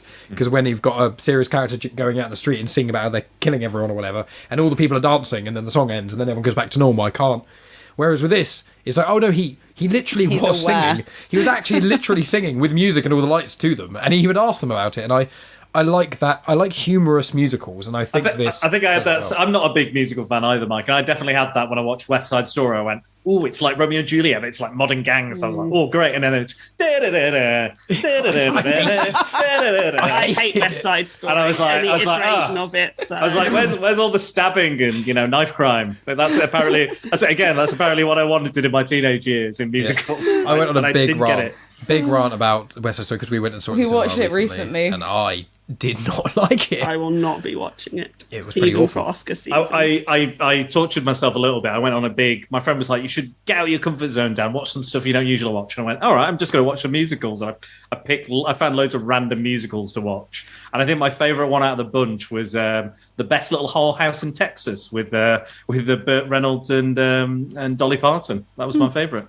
I've never seen that one. I haven't seen a With lot Dolly, of musicals. so you know. It's got Dolly. good. It's got She's- Burt Reynolds. She's pretty fantastic. I do just want to say about Shiny, like even though Shiny is the weakest song, it does just everybody's so genius. It does such a good job because there's a story within the song. So he talks about he makes himself shiny because fish like it, so he gets to eat fish and that makes him big, and then he gets addicted to collecting shiny stuff. So it's like even though it's a song that does feel like it shouldn't be there, they're all so fucking clever that they write the song so that there's a mini story. So we know Tamatoa's story within the song. So we get a full character within, a 3-minute song. So fucking clever. And it could be like an on. Oh, sorry, Dan. Do you No, I was going to say if you're listening to it out of context, it still makes sense. Yeah, exactly. And I was So good. going to say it could even look into even one step deeper and be political and be like it's about consumerism because he's really the only kind of Lovely. villain in air quotes in the like true villain, and it's all about him just wanting stuff for him, and he's living alone in this little cave by himself. Well, in like he's a hermit. yeah, well he's not a hermit crab Right. technically, is he? Yeah, but he's not a hermit But he's a- crab, but he's a hermit. That's cleverly done. Nicely done, Megan. I'm not collecting stuff, am I? I mean, I collect loads of stuff. But mean- you know, I mean, some of them are quite shiny. Some of them are quite shiny. you see the Magneto helmet. Is that Magneto helmet? No, it's a Black Knight helmet. So that guy Wow. you didn't like in Eternals, that's him. Well, I didn't know. I vaguely know of Black Knight, but I was like, oh yeah, I only knew Black Knight was going to be in Eternals because in Marvel Unlimited it was like, we recommend you the Black Knight comic because it's related to Eternals, and I was like, what? And then I saw the film, I was like, oh. But anyway, anything else about Moana before? Well, No, I think let's Ria move might on. Sorry, die. we should move on next. We should move on. Happiness. Let's just do the tears. next one. Let's do I the can't next wait. one. You're at the helm, my little cherub. I mean, we're doing Tangled.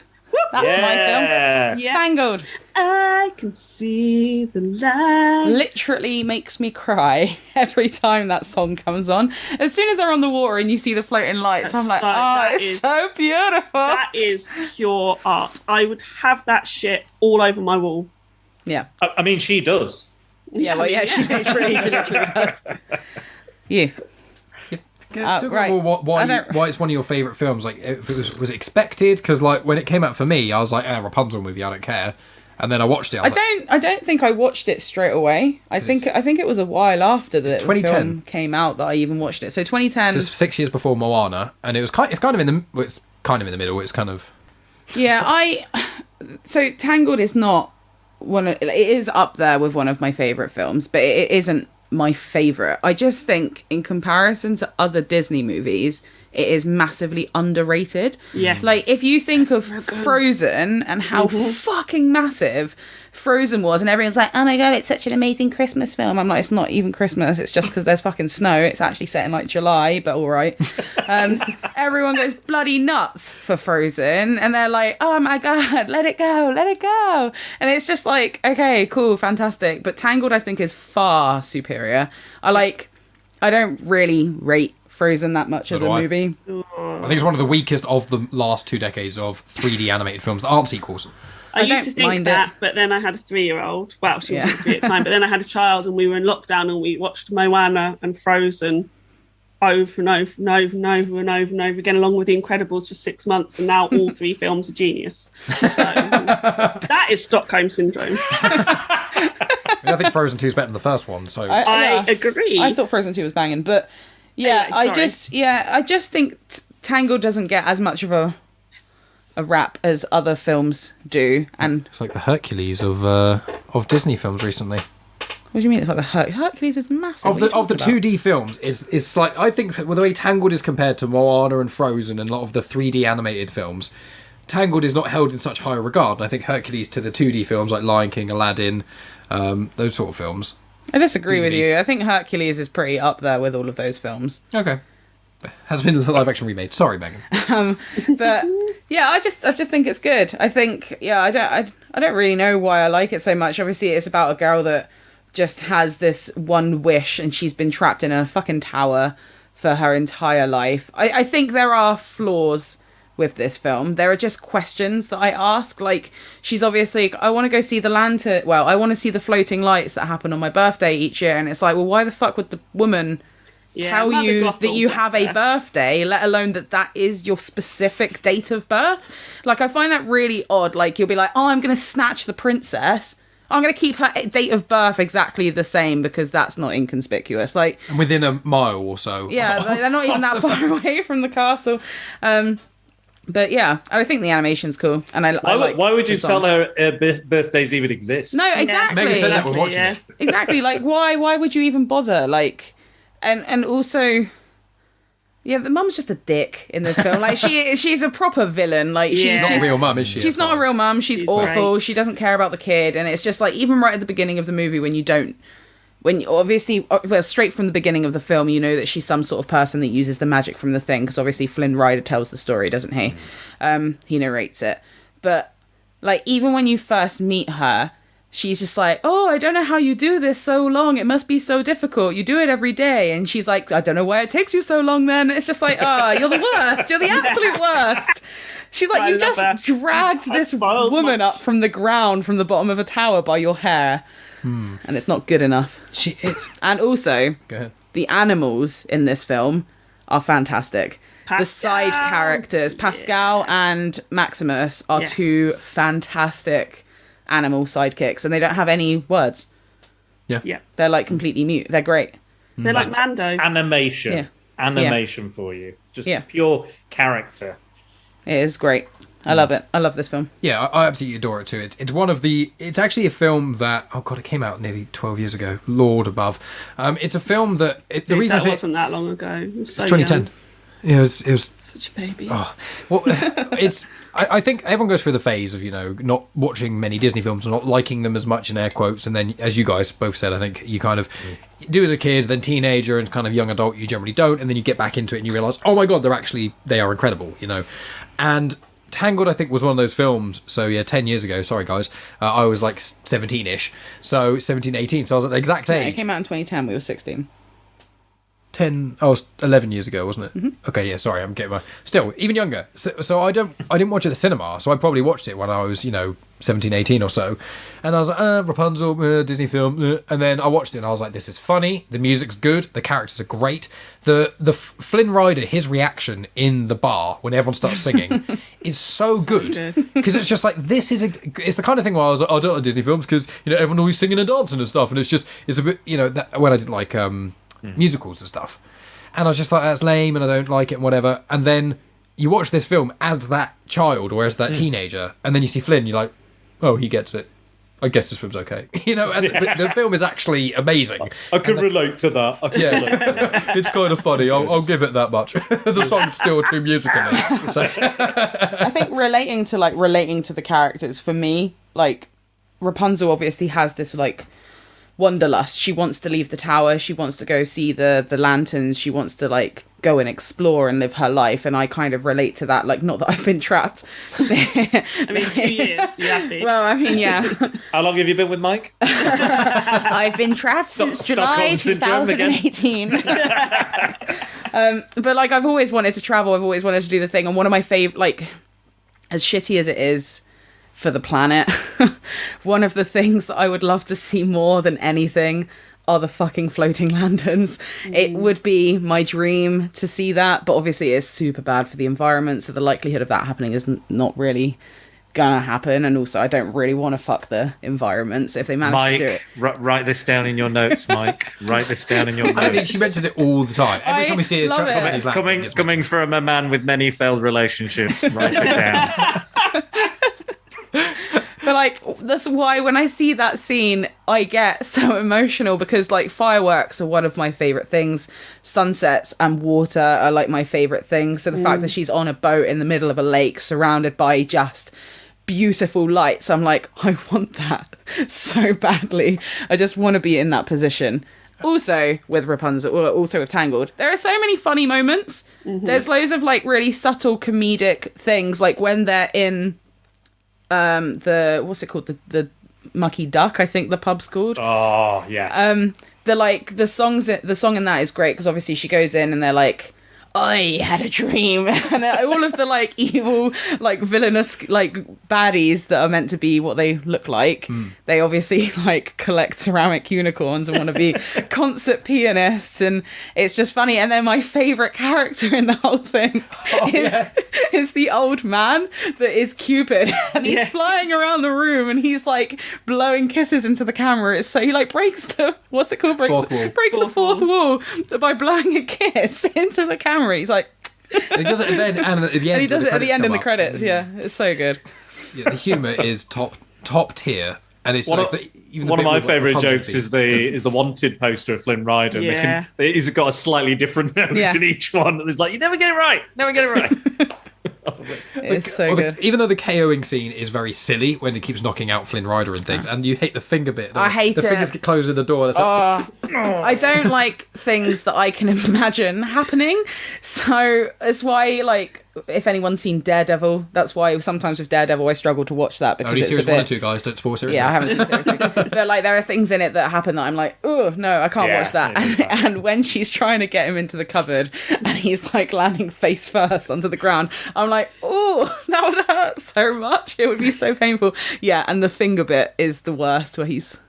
I think this film is a lot more... It makes me feel so weird. I think the film was a lot more cartoony in the sense of, like, how much characters can take. Because, like, I find in Hercules, one thing I forgot to mention, is I really like it that when you see him get fought twice, I think, and he has wounds. He has bruising. Especially when he's had his powers taken away from him. And I forgot to mention that in Hercules, when he loses powers, it's harrowing, because you watch him just get beaten to a pulp, and he keeps trying and trying. It's very much a Spider-Man keep getting up thing, and you see how much he's bruised, and you don't really see that in these films. And Tangled is the opposite. People fall from, apart from, the Queen turns to dust, aside from that. Like, no one dies in this film, I don't think, at all. No one even can. I'm not sure. I think the mum is the only character who actually can die in the whole thing, because so much stuff happens to all these people, especially Flynn. He gets, like, KO'd, like, what? Yeah. 8 times in the space of, like, 5 minutes. Like, he would be dead or have severe trauma. But it's a cartoony, fun... It's slapstick, movie. Isn't it? It brings in slapstick comedy and does it really well. Yes, 100%. But even though it has that kind of comedy, there is still emotional beats. Yeah, like the range of emotions that the characters feel in this film.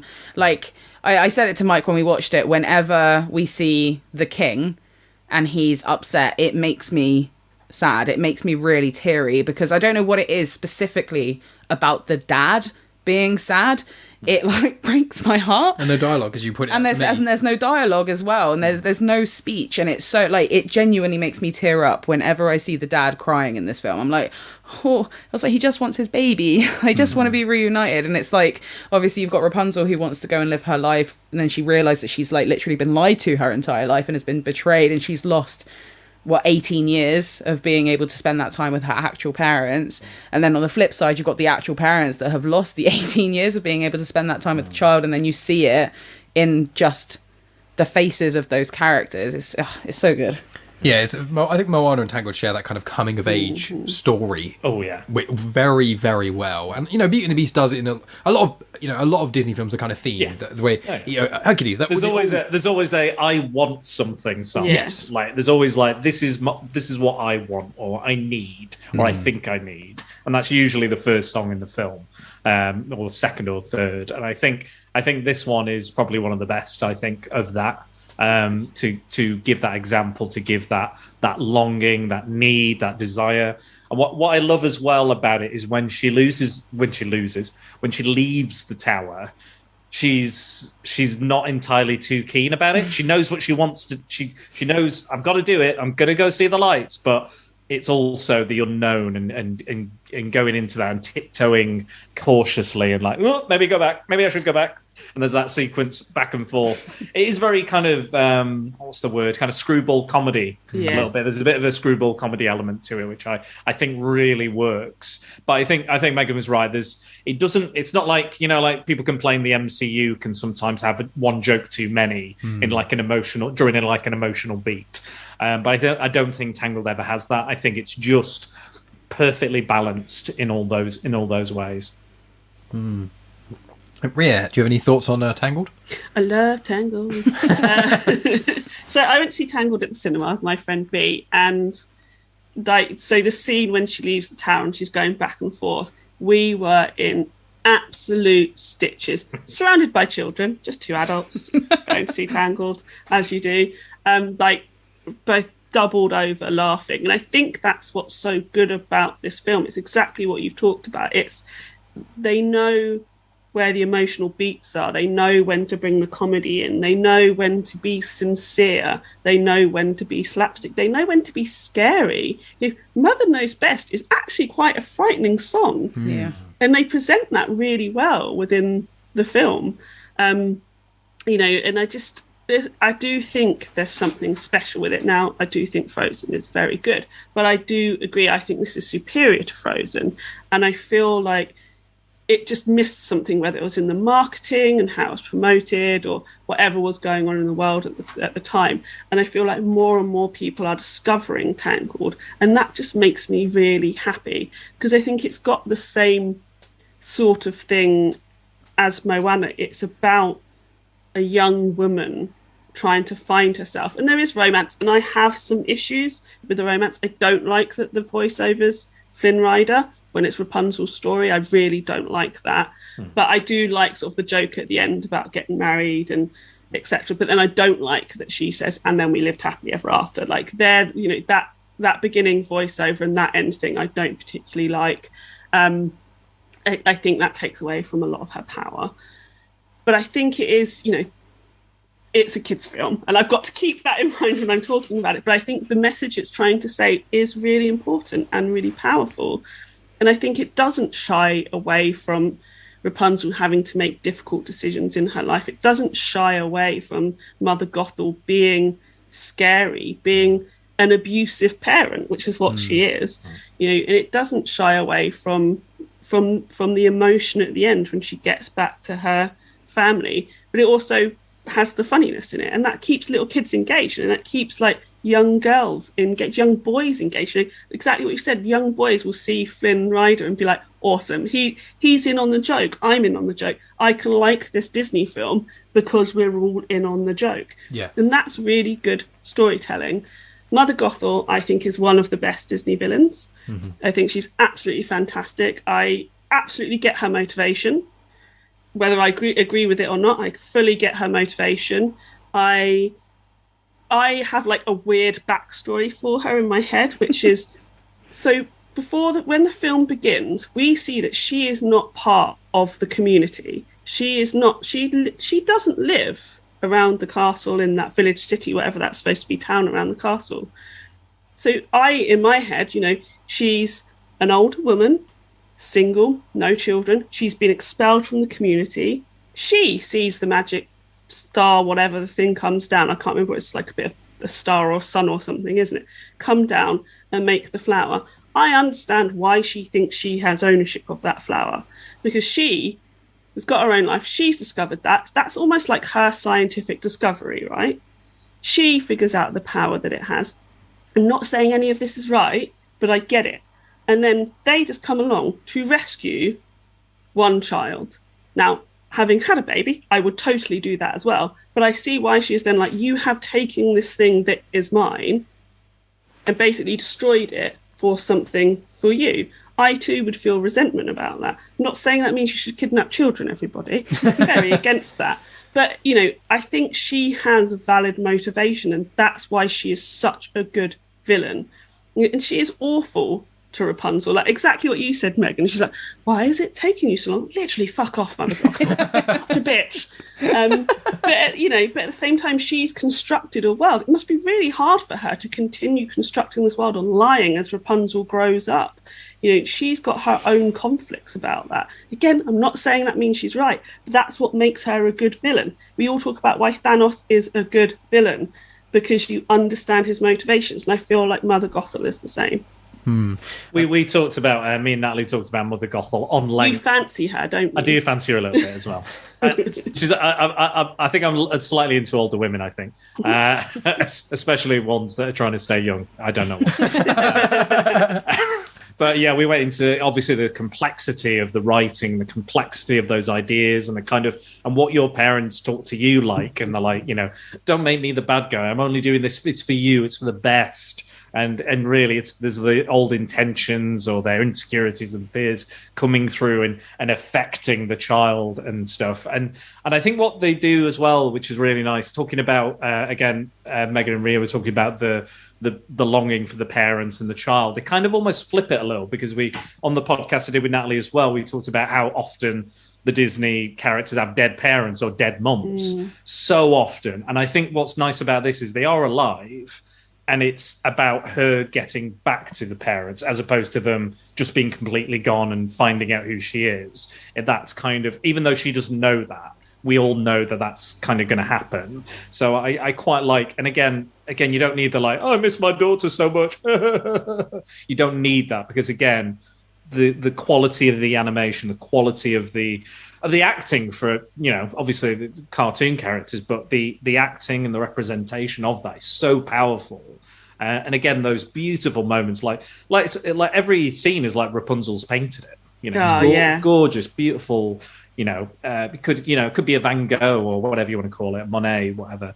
It's just gorgeous kind of cinematography, and just.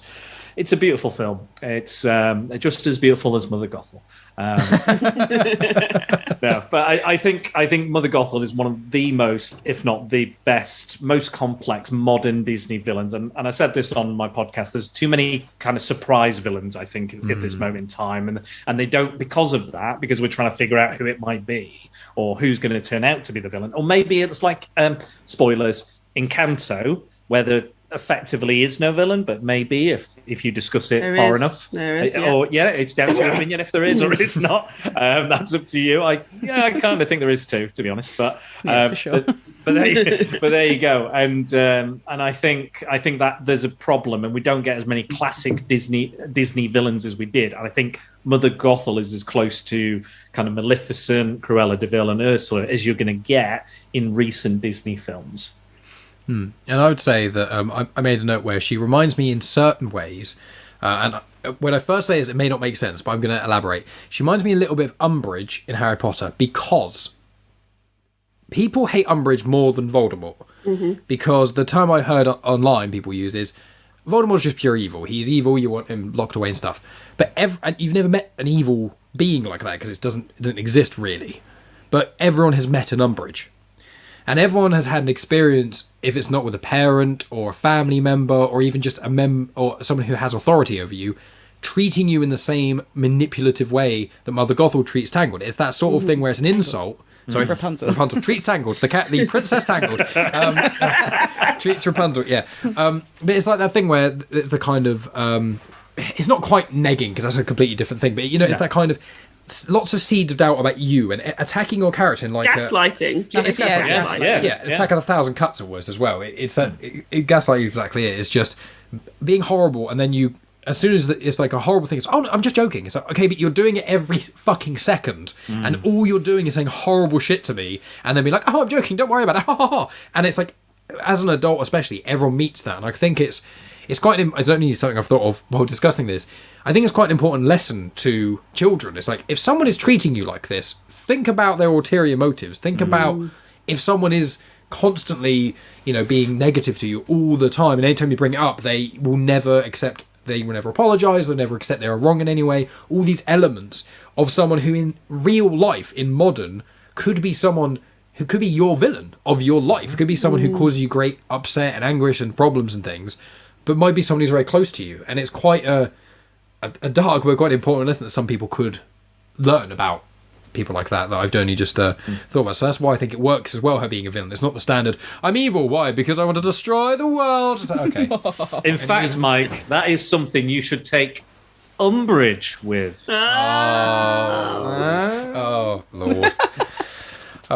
Brilliant. I'm the villain in your stories. That's what this I actually, if I'm a little bit mean, I actually thought as you came close to the camera, my brain went, shiny! Just your Sorry.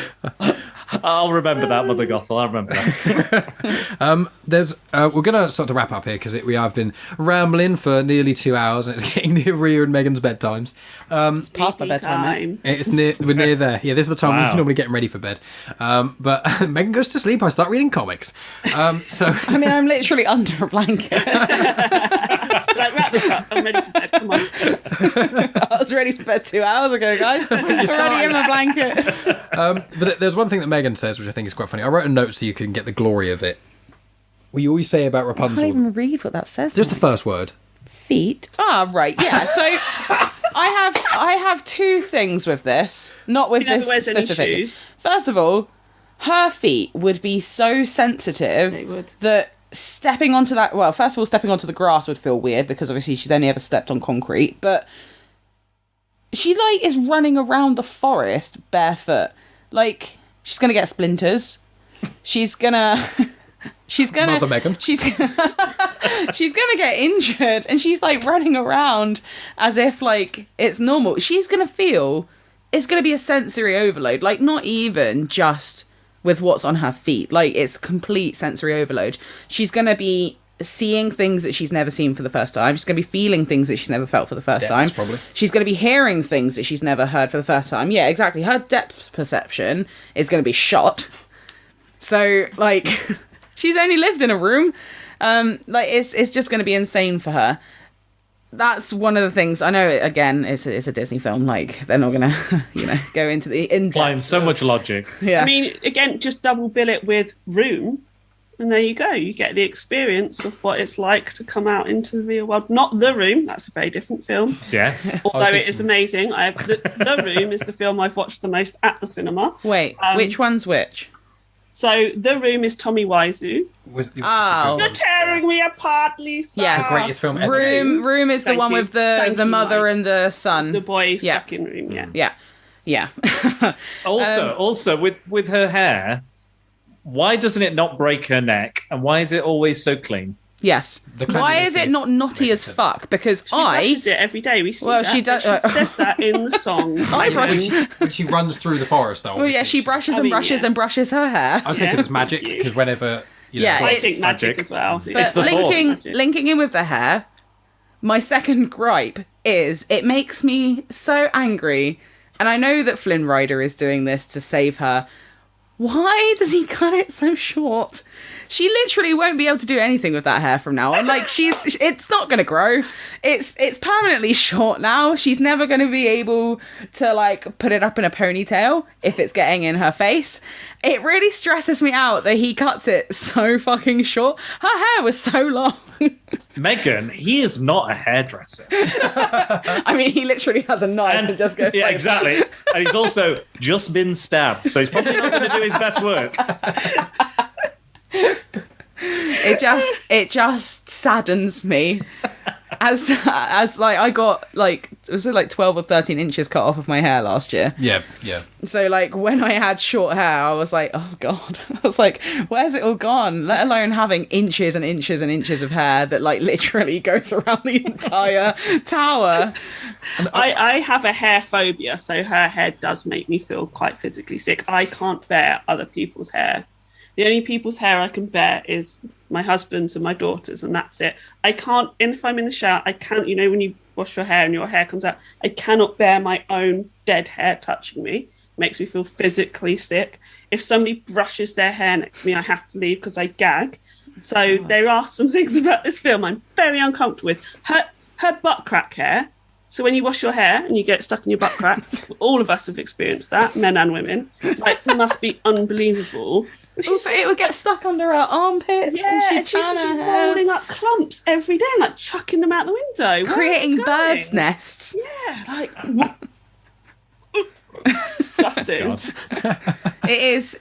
Yeah, I'm so happy when those little kids tie up. I'm like, fuck yes, best little kids ever. Even then, though, that would, if she whipped someone with that, So it's a heavy. that would do some damage. Her neck should really be like a tree trunk. Yeah. Wait, look. She should be Formula eating One 5 driver dozen neck. eggs like Gaston. She should have the build of Maui. If anything. Head and shoulders there. Jesus. We will wrap up, but my last sort of thing with Tangled, even though I think this phenomenal film, and I think all these films are brilliant, I will clarify that, for a lot of different reasons, but also there's a lot of common threads along these films as well, which I really like. I think strong females is one of the big things about this as well, which really works. And obviously music's banging and stuff. But I was going to say, with Tangled, the only other minor critique, and once again, this doesn't ruin the film at all, it's just like if you kind of like the objects thing in Beauty and the Beast, if you look at it too much, it's a bit... is her hair with the mum, it ages the mum younger, but then when the hair gets cut, the mum just starts to die and stuff. But her hair heals people. But would the wound then... Yeah, but the mum only turned to dust when the hair was cut off. Yeah, but I'm saying surely that would then undo any wounds. Oh, I she see what you're heals. saying. If you get if you get your hand cut and it heals I it, didn't surely see that. the wound should open up again. But maybe that's the different. yes. Maybe that's a different thing because it's the age and injury. Maybe they're two. Yeah, but also, I guess that wouldn't really matter with Flynn because... It's just his hand, wouldn't it? Well, he cut his hand, he's just been stabbed, but then it's the tear that heals him. Yes. Yeah, I know. With that part, I meant more the hand Because part. the power's inside of Rapunzel all along. Yeah, The power it's not isn't about her the hair. hair. The power is Rapunzel herself. It's only because the hair is connected to it. I mean, her hair, when it gets cut, though, what doesn't make sense, though, is the hair that gets cut off should stop being magic. Yeah, but the hair connects that to her bit head. really annoys me. Because also, like, well, what if... And in theory, her hair, if it grows back, isn't going to be magic then. So it's like, well, that length of hair, as Ria hates doing, if you just do this with your hair and just grab a little bit, bits of your hair will come out. So having hair that long, surely lots of bits of her hair over time would get ripped out, and therefore she'd have little patches. Yeah, there would be so Here's much a hair in that potentially disgusting question. You're not going to talk about the nether region hair, are you?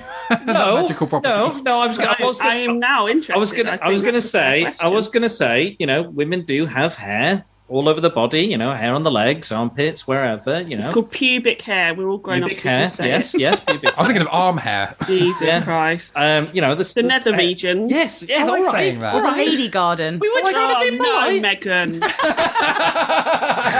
The foo. No. Oh my god. hair on the It's your- regions. Nether it's region's your good for both vulva genders. / vagina. Yeah. I call it. that. I call it the pachina, I hate it. and Mike hates it. I hate how I call it that. That's like so unsexy. The pachina. It makes me think of that Family Guy bit where he's the doctor comes in and says, "Let me look at that vagina." But yeah, I was thinking, could she have just if she had some, armpit hair? Could she have held on to that and used that? Does that have magical properties? Does her armpit hair and leg hair and pubic hair all grow really long? Yeah, because I mean, after it stops growing after a certain point. Like I've left my armpit hair grow a bit sometimes when I've been No comment. sometimes when I've I think it's empowering. So When I've grown out my armpit hair and it Do feels it. fucking yeah, ass. when I feel a bit lazy and I can't be bothered, Yeah, I'm not it, fussed. it doesn't grow past a certain point. Like it stops That is growing after true, a while. that is true. It only reaches a certain. Imagine arm though, and if leg it's like hair, though. late at night and it's really pitch black and you really need to see everything and you start singing your hair and your armpit hair and your leg hair, your toe hair and your pubic hair all just started glowing. You just be like, I've got it, guys. I know the way. Don't worry.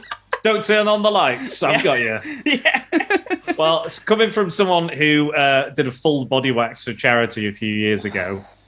Everything, you name it, it was done. I'm shocked anybody would do that, routinely to their body. So fair play to anyone that does. Is that how you became bald?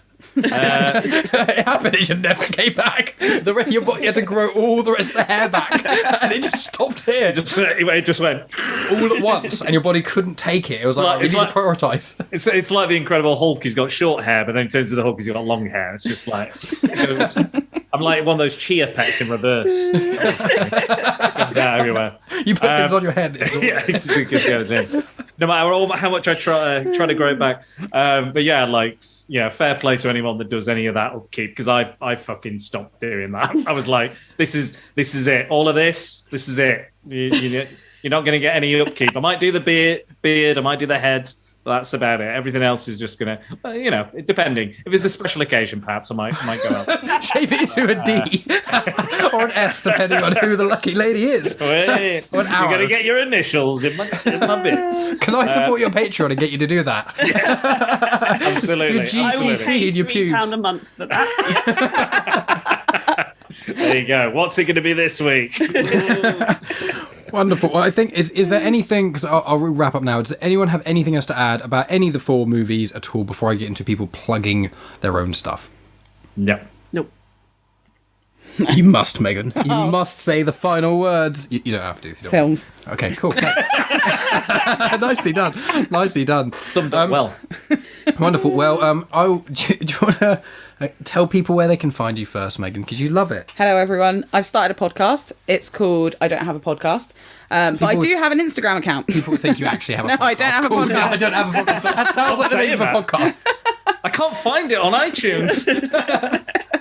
It only exists in my imagination. Yeah, I've got a Spotify. I don't have a podcast. You have a Spotify. I have a... You do technically have a Spotify account. If you want to follow the playlist that I make. I am featured on Spotify because I've been on podcasts, so you can find me on Spotify. True. Superstar. Recording artist. I am. It's true. But no, I have an Instagram account, so if you want to follow that, there you go. It's Grits Gets Fit. I'll put a link. Like to the fact you nearly didn't say the name. You're like, Yeah, it's because whenever I say find it, Mike's like, you need to spell it out. So it's Grits Gets Fit. GRITTS Gets Fit. And it's all about my health and fitness journey. Even though recently I've not been posting so much because I've been enjoying food too much. It's mainly photos of the food that we eat, and then photos of us post gym, and then I'll occasionally pop up in the background. Yeah, and there'll be a tortoise there from time to time. That is true. That is true. But Occasionally. yeah. Yeah. Sorry, that's me. I thought you were going to say where the actual podcast where people can find you every week on. Oh, well, if you want to listen to me speaking, then you can pay to listen to me by going onto Mike's Patreon account, which is Genuine Chit-Chat on Patreon. Genuine Chit-Chat, because that's how Mike always says it to emphasise the cheese. Especially if I am on someone else's podcast, because as a southern British man, chit-chat. Water, Harry Potter. I like a bit of that. No, you have to enunciate. I thought you were doing it because somebody might think it was called Chit-Chat. I mean, my mates make jokes about that. They say that the only people who listen to people's mums, and it's genuine shit chat. So it's like, very funny. So It's a bad joke. That they should stop making that joke. Yes, they should, shouldn't they, Dan? Yes. You just did it on air. They all did it in private. Oh no! Right I'm in giving front people of you. ideas. Had you on the show? Well, my podcast is boring. Well, that's a perfect segue. You've stolen it again. Go on. Plug yourself online for our lovely audience to enjoy. You can listen if you want. It's there. Spider Dan and the Secret Balls. BORES. There you go, Mike. So spelt it out correctly. So don't get confused. It's on all good podcast catchers, Spotify, iTunes, however you listen, go find it's on there. If you want all the other information, go to spiderdanandthesecretballs.com. It's got our other Disney discussion with Natalie, so a 4-hour podcast about feminist Disney villains. So check that out in association with this podcast. I'll also leave a link for this podcast in the link in the show notes for that podcast retroactively. Ooh. Post-editing. Anyway, and I'll put links to that conversation in the show notes as well. So you yeah. just go back and forth infinitely and get our download numbers up to millions. Crossing over in so many ways. So check us out. Lots of weird and wacky cult films and comics and stuff. And yes, please do. It's a lot of fun. So. And Ria was on one of them, wasn't she? Yes, She was. listen to Dan and I talk about Slither. It's an excellent conversation. It is. Yeah. And even I Am Jack's Musing said it was, so it must be. Yeah. He did like it. Yes, and listen to Ria's podcast, which is... Oh, thank you. Smooth.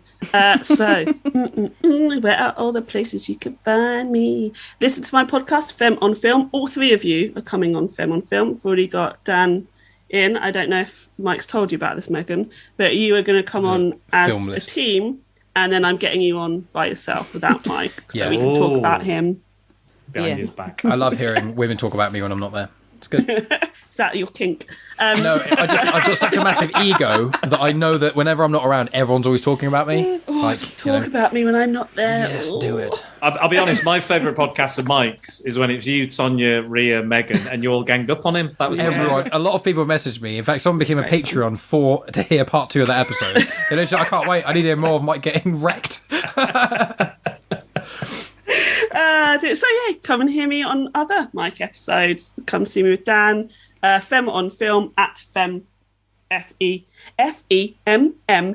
for monkey, EON for November, FILM for monkey again. Nobody knows what I just spelled out because there's so many fucking words. Fem on Film on Twitter, or at Ria Carrogan. Oh, God, spell my bloody name. RIACARROGAN. Fuck's sake. On Twitter and Instagram. Meet me at Pop Gorillas. I'm not fucking spelling it out. I'll put links to all. I won't have anyone listening. There's going to be links to every single thing that people say here. It's just because Megan's grits gets fit. Grits isn't a normal word apart from... Normally it's...